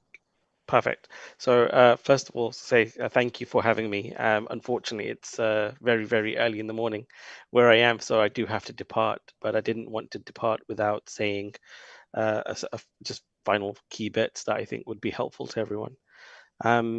So the first thing that I will say is I would encourage everyone to read the second chapter of the Bhagavad Gita, in particularly verses from 60 to 63. And this is where very importantly Krishna explains to Arjun that all battles are effectively lost on 1 square foot of real estate. If you lose control of your senses, if you let anger consume you, you're finished. There's nothing that anybody can do for you. And we see this playing out in the Ramayana as well, when Ravan dies, where Ravan is told that you had all this buddhi, all this gyan, all this knowledge that you had, and in the end your Indriyani still betrayed you. So we have to be really mindful of if our Indriyani, if our mind is betraying us. And again, Krishna later on goes to explain that the mind will act like an enemy if you can't control it. But if you can control it, it will act like for you a best friend. So when we are going through these extreme emotions and when we are feeling things, we need to maintain some semblance of control. And the reason why I bring this up it actually directly concerns the youth. Because there's a very, and again, refer back to the Mahabharata, at the end of the Mahabharata, there's a very poignant moment that most people kind of skip over, but it's actually quite important. Duryodhan is dying. He's been defeated by Bhim, and Yudhishthir is standing over his body, as are the rest of the Pandavas, and with Krishna. Yudhishthir is being very haughty. He's being very proudful and bashful, saying, I can't believe he thought that he could defeat us. I can't believe he started this war. Saying very certain things like that. Krishna turns to Yudhishthir and says, do you think you could have beaten him without me? And in that moment, Krishna is encouraging you to cast your mind back over everything that you've read and ask yourself, what have I been doing this whole time for you? And this is where, when we look at our youth, we really need to evaluate what is the benefit for them to be Hindu? What are we doing for them? See, when we look at things like conversion and all these other kind of issues, it really boils down to very few simple things, which is what's the socio-economic benefit to begin with? All the spiritual stuff comes afterwards, because you can't be spiritual on an empty stomach, no matter how much you want to be. And I think that when we meet these basic requirements, when we meet these basic needs and actually play out and really put forward some of these ideas and some of the methodologies that were actually quite commonplace, we really quickly realize that actually we're just really play acting at being Hindu. We're not really doing the Hindu things, and we're really Hindu in name only. And it's really difficult. And I think this is where it is a running joke that, at least amongst my friends that we have, which is if the people that don't like Hindus really knew how hard it was to be Hindu, they'd actually feel sorry for us and leave us alone.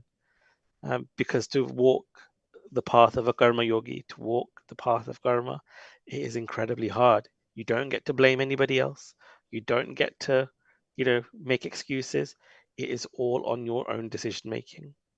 Now, if you are not putting the things in place and practice that support your own decision making, then you're lost.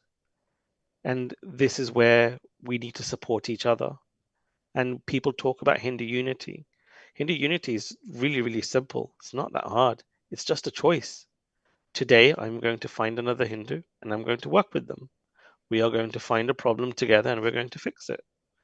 And if everybody does that at a local level, organizational level, national level, Hindu unity is achieved in a couple of hours, really. But the problem is, it goes back to what Krishna said, which is if your brain is actively working against you, that thought never enters your mind to begin with.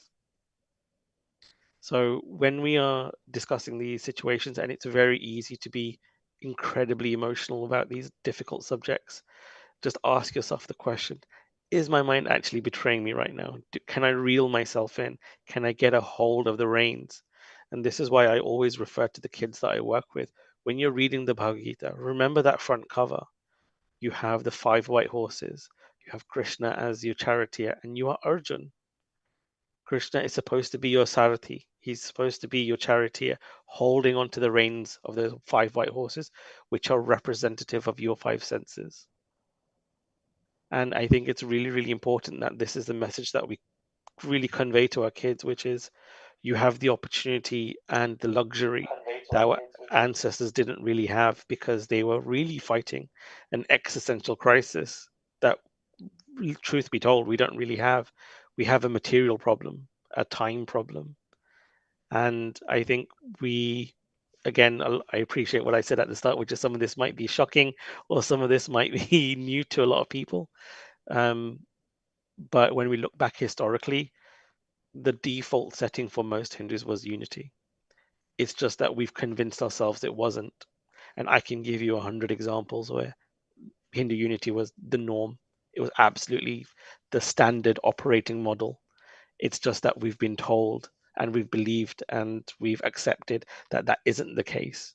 Because the fundamental problem with Hindu unity that nobody talks about is, okay, we're all Hindus, we're all united. Now what? Now what do we do? Do we go around taking over the world? Do we go and build moon bases? Who's going to decide what we do next? And I think that's where fundamentally lies the problem, because to be united, you're looking to achieve something. Previously, when Hindus, were coming together, or when humans, take religion out of it for a moment, it was either out of survival because we're a tribe and we need to come together, or it was out of necessity. We're going through a difficult time, and rather than going through it by myself, I'm going to go through it with my village, my tribe. Those circumstances haven't changed that drastically. And I think we need that much bigger aim of, okay, why are we uniting? If someone can articulate that to me, and where it can articulate to the rest of the world, hey, Hindus, this is why we're uniting, outside of an existential problem that for some people, it just doesn't exist. If you're in Ohio, or if you're in Nebraska, or somewhere in the US or somewhere in Europe, then you don't face the same problems as, if you're in Malaysia or Indonesia or Pakistan, Afghanistan. Your worldview is completely different. And to put yourself in that other person's shoes takes a lot of work and a lot of time. So I think we need to be open and honest with each other and say, okay, let's talk about why we're uniting. And then we can decide if I want to unite with you in the first place. Because you'll find out very quickly that everybody has a different idea of not only winning, but why we should be Yes, united. absolutely. Thank you so much, Ravi ji, for bringing in multiple aspects to this. Thank you so much for beautifully highlighting different aspects to this. I just would like to add a small thing to what you said, because I blessed to hear this from Swamiji, how multiple times Swamiji has explained about how Advaita, the oneness, is what brings us to that completion, right? Like we evolved from unicellular beings like amoeba to fish to monkey, monkey to humans. And then from each of these levels, we have had the physical breakthroughs, and then we had a mental breakthrough. We have even had a conscious breakthrough from monkeys when we evolved to human beings. But it's time to have that super conscious breakthrough to actually have that ultimate, which is what we all need to come together for. It is that time where human beings need to achieve that some ultimate potential, which is what all of us are seeking towards, the moksha, what we all in every sampradaya of Hinduism agree to, the goal of life being moksha. So that is something that I just wanted to add to what you said. You highlighting that point reminded me of how beautifully Swamiji explains the 12 pillars of, Sanatana Hindu Dharma, because Hinduism gives that ecosystem for an individual to move from, the dharma to artha to kama, from fulfilling all his things. That's why the 12 pillars of Hinduism, dharma, artha, kama, moksha, and forming the Upanishad, the upasana, then upavasa and utsava. Then the basis, the foundation of which is Ganga, Gita, Go.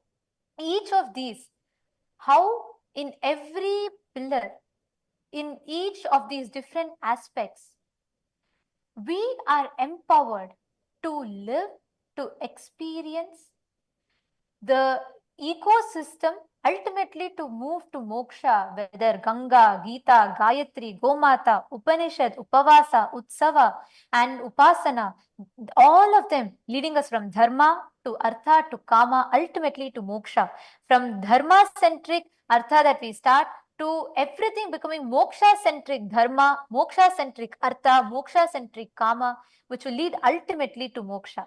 So thank you so much for highlighting it. And this just brought me to this point I wanted to share. And we also have joining with us next, Sri Nadarajan Haran from Jaffna, Sri Lanka, who's also a journalist who shares a lot about Hinduism. So I'd like to invite Sri Nadarajan Haranaya to share, to shed some light on this topic. Thank you so much for joining us. Yes, go ahead, Ayya. Nithyananda, everyone, hear me? Yes, please go ahead. Nithyanandam, first of all, thank you. I said a lot of thank you. Organize this important and discussion meetup, Nithyanandam. Hinduism is coming to all living beings of the world, and there are no difference in religion, caste, or gender, everything. Only in Hinduism did they realize the importance and stone, soil, sky, air, and water. And many millions of years ago, they embedded them its God and made them now to living being. But then after 1,000 were killed in the war in Sri Lanka, similar to these incidents, remaining again. This incident that happened today is heartbreak. Such incidents should not happen to anyone anymore. The number of moral school has decreased in the amount of normal education like Johar has educated among the youth and young. It is very important that they are coming under the leadership of Kailasa in the coming times, and it will definitely happen to open more than schools in the Sri Lanka, especially Jaffna. We are waiting at the moment. Nithyanandam, Musti. Thank you so much. Thank you. And actually, just one thing, Haranji, I just wanted to add, since you're from Jaffna, I know we have had the persecutions and that Hindus there have also faced. And one thing being like how our scriptures, the libraries have been burned and the Hindu scriptures have been lost. And I would like to just add in here as like Swamiji has now, the Supreme Pontiff of Hinduism, has successfully revived over 1 million palm leaf scriptures. And now it's actually available for free. Since you're here and you're from Jaffna, this just reminded me because this is one important contribution for Sanatana Hindu Dharma, where many of these scriptures, like Jaffna, the universities and the libraries that were burned, is only one of thousands of others that were burned in various different locations. And like across the Hindu diaspora spread across 56 nations, was spread across 56 nations. And many of these scriptures got burned. Today we have the world's largest Hindu library, which is Kailasa's Nithyananda Hindu Library, where Swamiji has successfully restored, collected many of these palm leaves manuscripts, some of these that got burnt, partially burnt, or some of these that were, thrown into trash by the people, the ignorant people. All those Kailasa has collected, and now we have over 1 million such scriptures, and it's completely made available for free. And I just wanted to add this because I know you would also be very passionate about these scriptures and Hinduism and how this Hinduism having the right roots, especially in different parts of the world where this has been lost. So I just wanted to mention that. And thank you so much for being here with us. Thank you so much. And next, I would like to invite, we have various guests that are joining here with us today. And it's really overwhelming and wonderful to see so many of us, so many of you who are all making the difference, whose all of your voices matters. And when we all come together here, and as Swamiji has united us in this platform, it really fills me with so much of joy because we can collectively create that impact that we want. We can make the right noise into the listening of the people. And that is wonderful. So we thank all of you once again for joining here. Next, I would like to invite Sri Vijay Kapoorji from Niagara Hindu Samaj, who's here with us. Sri Vijay Kapoorji, Nithyanandam, are you able to hear us? Yes. Nithyanandam. Hello, Namaskar ji. Thank you so much. Thank you for being here. I just wanted to ask you the question of, I know you're a Hindu activist who's been working a lot, a philanthropist as well. And I would like to bring us to the final part of the discussion as we approach towards a solution. I would like to hear from you of, we've addressed the causes, we've addressed the various different aspects of it. But now let's come to the point of, how do you think, in your experience, Vijay Kapoorji, what do you think will be the direction or what would be the solution? Who should take responsibility for this and how can we bring an end to this? First of all, thank you very much for giving me this opportunity. However, what you asked that what we should do, the responsibility is ours. It's not anybody else. You got to understand that we are in the Kali Yuga. In the Kali Yuga, everyone with deities, or you can say about the people who are just having the extremist ideas or something, destruction ideas are there too. They will dominate. Unfortunately, this is going to be screened very well among all of us. Once the screening is over, the Sat Yuga has to start. Now, in between the timings, whatever we have it, here you will see that the crimes, natural calamities, destruction, highest of this vandalism, and you can name anything, is going to be right on the top at the moment. So we, as Hindus, we must take our responsibility that we have to educate our families, friends, children, that what we are, we have to recognize that in the whole universe, the Sanatana Dharma is the only one. We can call it as a religion, but actually it is not a religion, it's a way of life. We got to learn how this way of life we have to devote. Take an example of Sri Krishna, Ramayana, Ram. Those are all the examples in front of us. And we just read the books also, but we don't do the practice on that. If we continue doing those things also, don't do the practice and listen to other people, don't take any responsibilities ourselves, then definitely the destruction is there.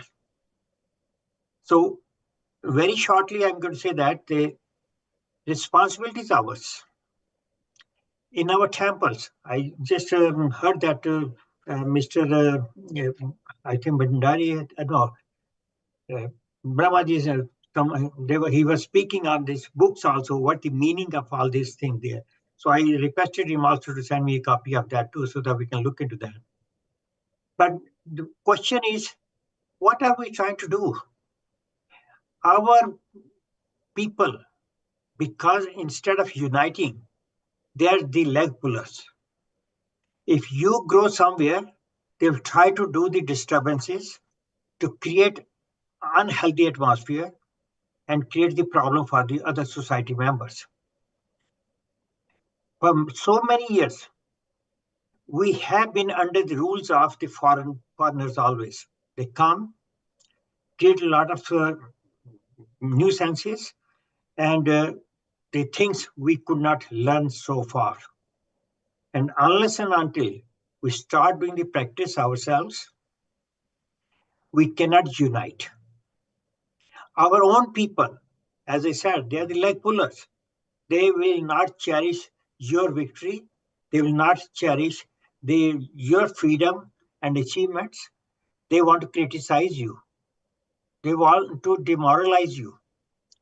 Once these things are going on, the unity is difficult. In India especially, look into this one. The rulers for the last over 75 years now, the rules were being done by the foreigners practically.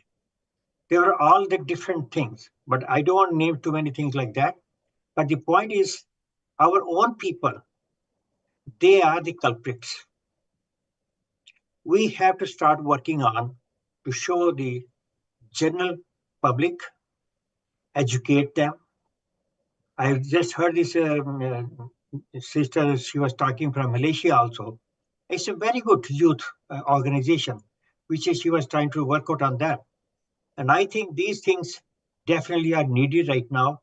And I thank you very much for this Nithyananda ji, the step what he has taken so far. And that's definitely an enlightening for our religion, our Hinduism. And Hindus, ultimately, definitely, they are going to succeed regardless whatever is going to happen, but only in Sat Yuga, Kali Yuga, we are just at the verge of that finishing of the Kali Yuga. Thank you very much, because these are just very briefly, I wanted to say that. And I think this is what we are trying to educate in our temples. And I go to the mosque, I go to the gurdwaras, I go to everywhere. Okay. Thank you very much. God bless all. Jai Nithyananda. Thank you so much, Vijay Kapoorji. And one thing that I would like to also add in here, or I would like to bring in, is Ma Muktika, would you like to share on how this aspect, that as we are talking about the solution, as we are approaching the solution, how do we look at, and we are having Vijay Kapoorji and various people who have been who all of whom are highlighting on the fact that it's not just awareness, but also the importance to, for Hindus, one is talking about unity is one, but also waking up to these facts and learning or understanding what the solution is. But because for many people, like Ravi Ji had highlighted, if a person wants to stand up, what do they do next? What is the solution? What do we travel towards? So would you like to highlight on what is the solution that you think? Solution is within ourselves. We have to create more understanding among ourselves first, then distribute that understanding among our fellow members, families, through the temples, through the unities, and through all these actions. What you are doing, Nithyananda ji, he's doing that thing also a great job. And I was really thrilled to see all these kind of the actions were going on. So the solution is among ourselves and within ourselves. And we have to educate, and we have to inform our fellow colleagues, whatever we have, and we have to educate them through the temples, through all the gatherings. The more and more preachers we have, we'll send it out, everybody start talking about these things also. The education will wake up the whole society. That's the only solution, I think.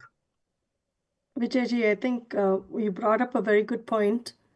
See, just like how we have the Vatican that is considered as the Holy See for all Christians, when there is, a proclamation or something that comes from the Vatican, sharing, then all Christians, abide by it. Similarly, when the Muslims or, when each, community is looking at, what comes from their scriptures or the being who is at the helm of it all. Similarly, I think Hinduism is really ready to take on, a holy see that is specifically there for all Hindus, for everyone who is part of Sanatana Hindu Dharma, who feels that the benefit for them comes, as you very rightly put, it definitely starts from within us, the way we take responsibility. But when you have that guru, when you have that enlightened master who is going to be there as the one who has taken up the responsibility for everyone, for the 2 billion plus Hindus and others across the globe, then that being becomes is at the helm of everything. And Kailasa today stands as the solution that has been given to us by the Supreme Pontiff of Hinduism, Bhagavan Nithyananda Paramashivam, as the holy see of all Hindus. It is a land, it is the nation, the sovereign nation that has been created to support, to empower, to stand by every Hindu on this planet. It is meant for Hindus. It is going to be run by Hindus. It is run on Hindu principles. In fact, the Bhagavad Gita is the preamble to the constitution of Kailasa. And when we have such a huge asset, available for us, all we need to do is really come together and say, in that space of Advaita that we have learned from our Shastras, how do we align and make use of the benefit, make use of everything that is coming our way to live Sanatana Dharma? For, as everybody said, it is not a religion, but it is a way of life. And how do you live that way of life? How do you learn? How do you imbibe? How do you radiate the principles? How do you create your life filled with success, fulfillment, and completion? The solution is right there in front of us. Swamiji, the Supreme Pontiff of Hinduism, who has been coronated by over 1,000, pontiffs, who have come together recognizing what he is bringing to the entire humanity. And for the nation, the sovereign nation of Kailasa, that has been created by him as a solution for all Hindus. I think it's time we came together. I think it's time we stood as one and shared this empowerment with the rest of the world. And I think that is what I wanted to share here and bring to the notice of everyone, that if we do not come to that space, the future of our children, the future of the next generations is going to be deeply impacted in a way that I don't think we are prepared for. That's what I wanted to share, Ma. Thank you very much, Muktananda ji. A wonderful points what you mentioned on that. I can add a couple of more points in there too. Since we have been learning and listening right from our childhood, the charity begins at home. United we stand, divided we fall. These are the examples given to us, but we are missing the actions. Yes. The actions are united, unity, and know yourself within yourself. Once you realize that within what you have it, and you will spread those things also outward too. At the moment, it has become a basket of the good apples, but one or two, the bad apples are there. It is creating these disturbances. So unless and until we take out those bad apples, we cannot be united. But our attempt should be there, and we should always try to move forward on it. And I really appreciate that this message which Nithyananda ji is giving over there to united all that, and it's really appreciable. I started doing that thing in Canada also in 1980s to get all the temples together. But again, a lot of our people, they're jealous about each other, and this is where it broke up again. But I started the Canadian Council of Hindus to bring all the temples together. But the selfishness is there too. So we got to be aware of it. Our enemies are within us. Be aware of it. But go within yourself, understand yourself, look into what's right or wrong. You make a decision. Don't let other people make the decision for you. Then only we can survive and we can win. Dhanyavad. Thank you very much. Thank you, Vijay Kapurji and Ma Muktika for highlighting that. And I know it's nearing 9:20, and we have still a lot, because this topic that we're talking about is not something that can get over even in a day, if I have to say. But and keeping that in mind, I just wanted to request, there are more guests here who are waiting to share. So I'd like to request Ma Aparna Hande, who has been she is a proud Hindu who's been in the armed forces, a nurse, and she's also been awarded Woman of the Year in Cerritos City in 2012. So I'd like to request you to speak on what you think is a solution for Hindus.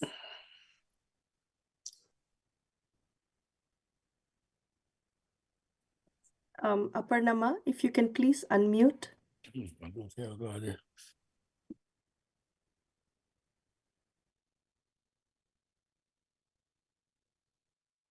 Hear me? Can you hear me? Yes, okay. First of all, I would like to thank Ma Mukunda for inviting me to this platform. I must admit, I'm still learning about Hinduism myself. There is so much depth and beauty in tradition, and each day I'm learning. And this platform is really making me to think very deeply. When I was working in the hospital as a nurse, I often faced questions from my colleagues. Well, they will ask me, how come you worship elephant god? How come you put that red dot? And then my patient used to ask me, saying, how many snakes you have in your pocket here? You know, they used to get scared of me being a nurse. So many things I faced, but I did not have logical, spiritual answer to give them. You know, I will just pass time and go away. But now I'm learning deep into it, and I have a confidence that I can answer that. Besides today, talking about Hinduism, all of your expert has said your viewpoint very well. But I'd like to add one other side of me as a nurse. It is very sad situation. Being a retired nurse from military, I can see when I joined 1965, Pakistan war with the same height of the spirit and passion, left my home without telling my parents and joined in Jammu. The same place, Jammu, Kashmir, Rajouri, I was there serving the wounded, our soldiers. Today, I feel I wish I would have been there. If nothing else I would have done, at least I would have served them with the, I don't have words to say. That's I'm missing. And now I'm too far away. And physically also, I'm not able to move fast. Otherwise, I would have gone to that place. So I am a brave part of those family, and that's what I can say. Thank you.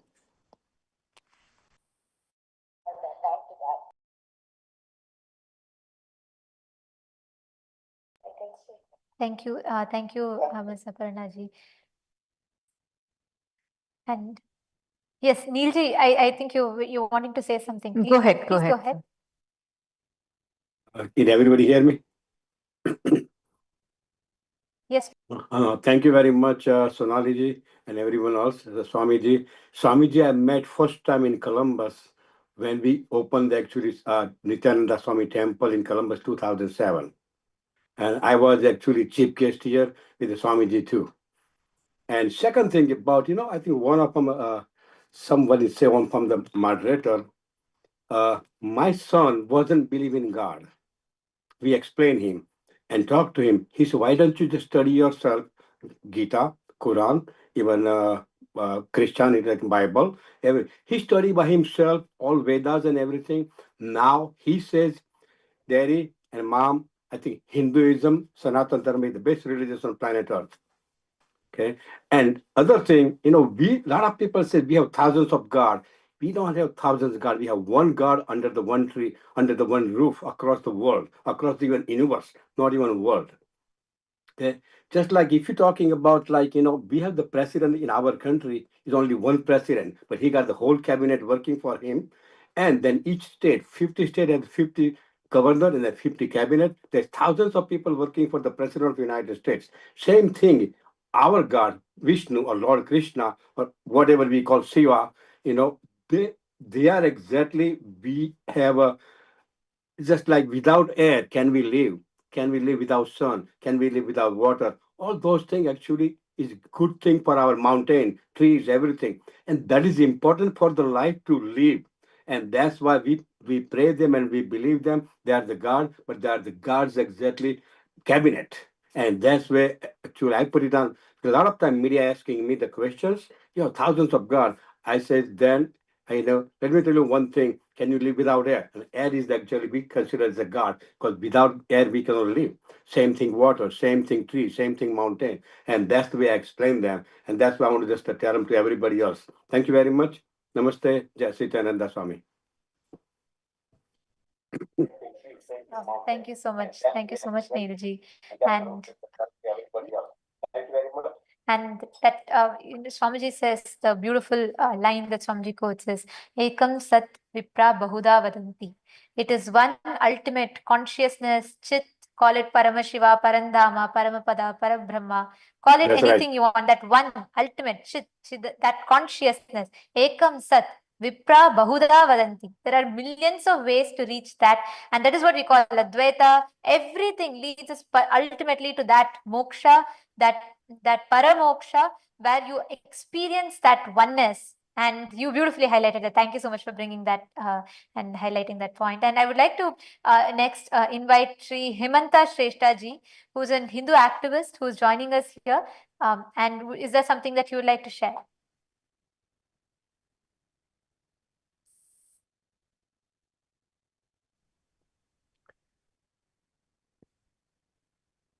Okay, namaste to all. So actually, I am not very kind of activist or something like that. Of course, I am a Hindu, and I am from Nepal. now staying in USA, Wisconsin. Listening to you all, so it is very good to hear from all of you different aspects of this, and it looks a little bit broader than what I thought. And Mr. Ramesh Khanalji, who is also from Nepal and our colleague. So, excuse me. So we are actually doing some kind of satsang or spiritual thought sharing on a virtual basis. And we have also come across these things, various incidents, and that those discussions and kind of thing, and trying to understand the reasons and what could be the root causes.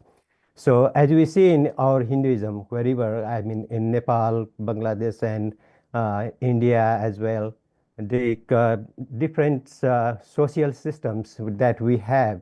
So that is one of the things that when we blame others that they have encroached to our religion or something like religion conversion kind of thing. So rather than blaming others, we have to look to ourselves. That because we are discriminating some of our colleagues, our fellow people. So I don't know how much these things have been working with your Swamiji and groups and other Hindu groups around the world. Though when we meet some Swami or invited in our virtual satsang, they always say that this is not the case. It is not to go like that, but it is happening in our society. So that is one of the very crucial problem that we have, and we all have to take care of those. And earlier speakers like Brahma Agrawalji and others have also pointed out some of the difficulties about what actually is Hinduism and how to explain, because even we myself don't know exactly what it is and how it is. So recently I have come across, and with this our own small organization here we have, and this virtual conversations. So we are doing this and try to understand all those Gita and other Vedas and Puranas and Upanishads. It is very difficult. And whatever we read the newer books and other listen from gurus and things, they does not make much sense to the world that we are living. So always we think like That's well. yeah, and so how we are going to make or explain those things, which is the, as you have mentioned earlier, that this is the living lifestyle that has been explained in Vedas and also in Puranas and Upanishads. So how we are going to explain this to new generations, people, so that they will accept it more heartedly. So these are the things, some of the things that I wanted to point out, which need to be understood, and even if not in a big group, so even if a smaller circle among ourselves, wherever they are, they can work these things out and try to listen to, and also they study and make some sense, because it is very hard. Even the new books which has been written either in Nepali or Hindi or other things, it really doesn't make sense to the truth what has been the original or organic explanations of these things. So it doesn't make sense the way that it is written. Actually, that's that point that you have highlighted, Hemanta Shrishtaji. Thank you so much for that. The point you highlighted brings us to the last point, but a very important one, because like you said, even for people to have access to the original source scriptures, if a person has to read, and currently what is available is the Maximilian version, or the distorted version, history that is made comfortable or to suit the views that they want you to have. And this is how not just Sanatana Hindu Dharma, the various ancient civilization, ancient indigenous nations have been destroyed. That is why Swamiji not just has revived and re-established Kailasa, he has established the United Ancient Nations, reviving and standing up as the voice for the ancient, indigenous, enlightened civilizations. We have had hundreds of them, and Today, Sanatana Hindu Dharma is the only longest living civilization, and so many other ancient indigenous nations are literally facing a threat to their very survival, their home, or their traditions, their cultures, everything being persecuted. And today we have here with us, joining with us, we have Roberto, who's the national representative of the Enotopo community. He is here with us. He is part of the Ensunetro National organizations. And joining with us also we have the Rajya Sabha member, Sri Mahasatya Surupaya, who's going to be translating, because Roberto is a representative of an ancient indigenous civilization himself, and he's here to take this beyond what we are just talking about to a broader perspective of what Swamiji is already foreseeing and reviving and re-establishing.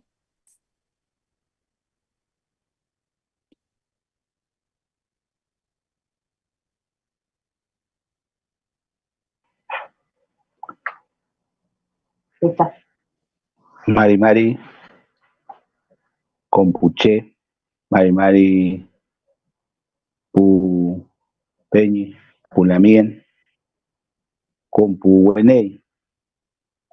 Buenas noches a los hermanos, las hermanas, los amigos y Chaltumay. Gracias por este espacio, por este momento. Gracias por esta convocatoria. Gracias por poder unir nuestras voces, por poder unir nuestra intención a las intenciones de los hermanos que están presentes hoy. Vivimos situaciones muy difíciles como la han vivido nuestros ancestros y es lo que queda después de las colonias. Venimos de países y de lugares y de territorios que han sido colonizados, tanto allí en la India como aquí en América. Claro que sí. Por eso... Claro que sí. Ele.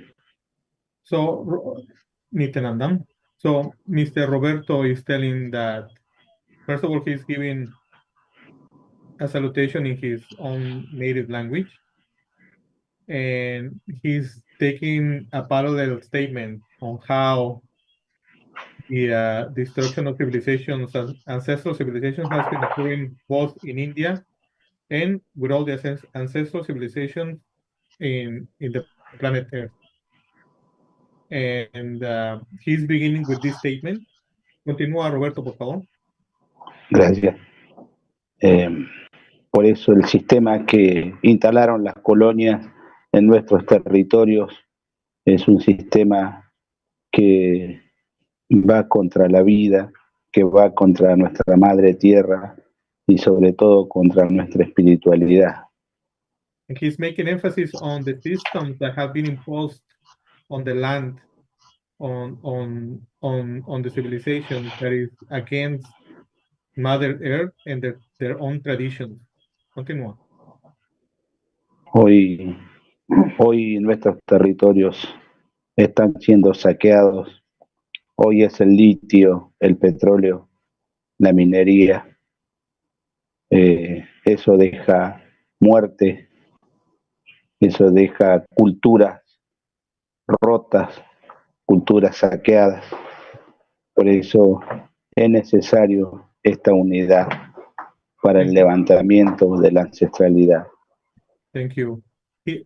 Roberto is talking about how important is the union of ancient nations, because due to the fact that the exploitation of natural resources, lithium, oil, and minerals, is causing death, the broken cultural systems in their own traditions. He's making emphasis on how important it is to have unity within indigenous people, to make an emphasis on this statement. This is the reason why he's here. Continúa, Roberto, por favor. Es necesario la unidad mundial de los ancestros, de las culturas ancestrales.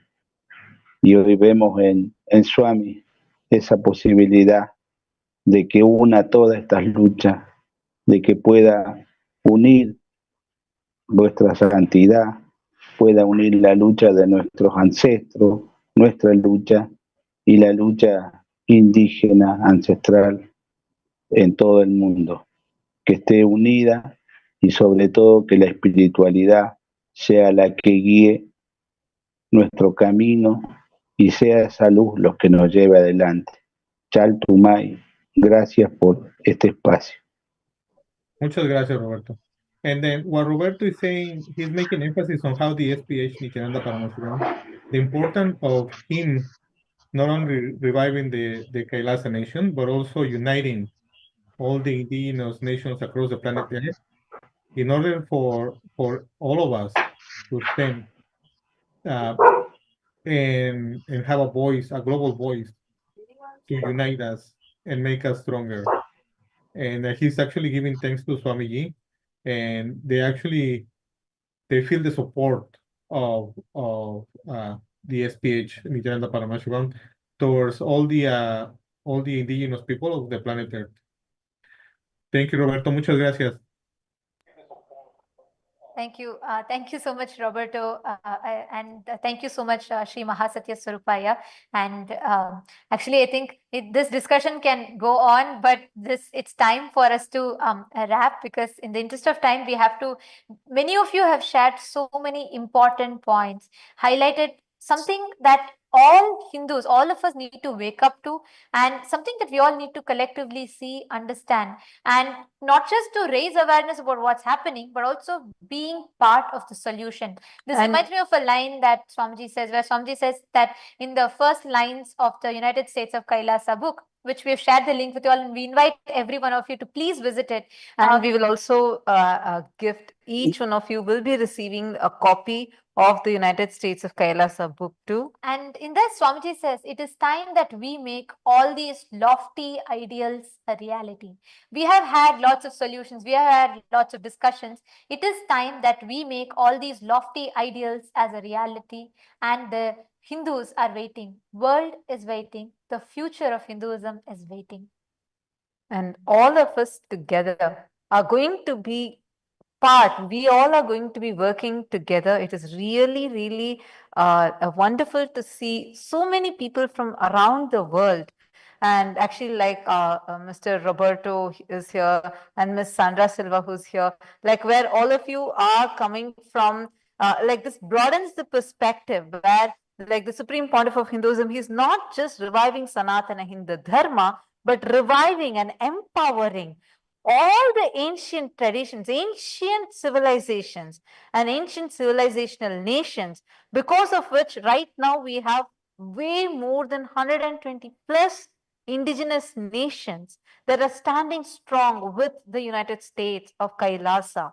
And now the 2 billion Hindus and the ancient indigenous nations, the indigenous people, are also getting a voice to voice out the persecution and to put an end to this Holocaust.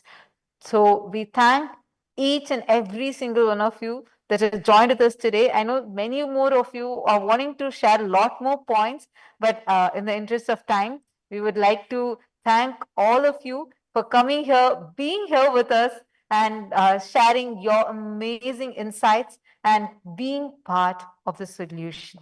Thank you all. Let us Thank all you very now much. offer our Jai Shri gratitude. Krishna, Swami Nithyanandam, God The bless Supreme you. Pontiff God of bless Hinduism. everyone. And now we'll be concluding with the Purna Mantra.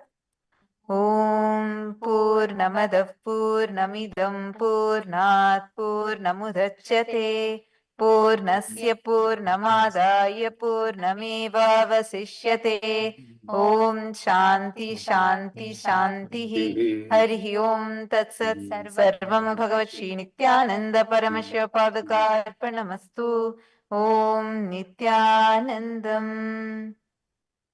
Thank you, everyone. Thank you all. Thank you. Thank you, everyone. Jai Shri Krishna. God bless you, everyone. Thank you so much. Thank you. Thank you. Hare Krishna. Hare Krishna. Jai Shri Krishna. Thank you. God bless all. God bless all. Nithyanandam. Nithyanandam. Nithyanandam. Nithyanandam. Gracias a todos por estar aquí, Nithyananda.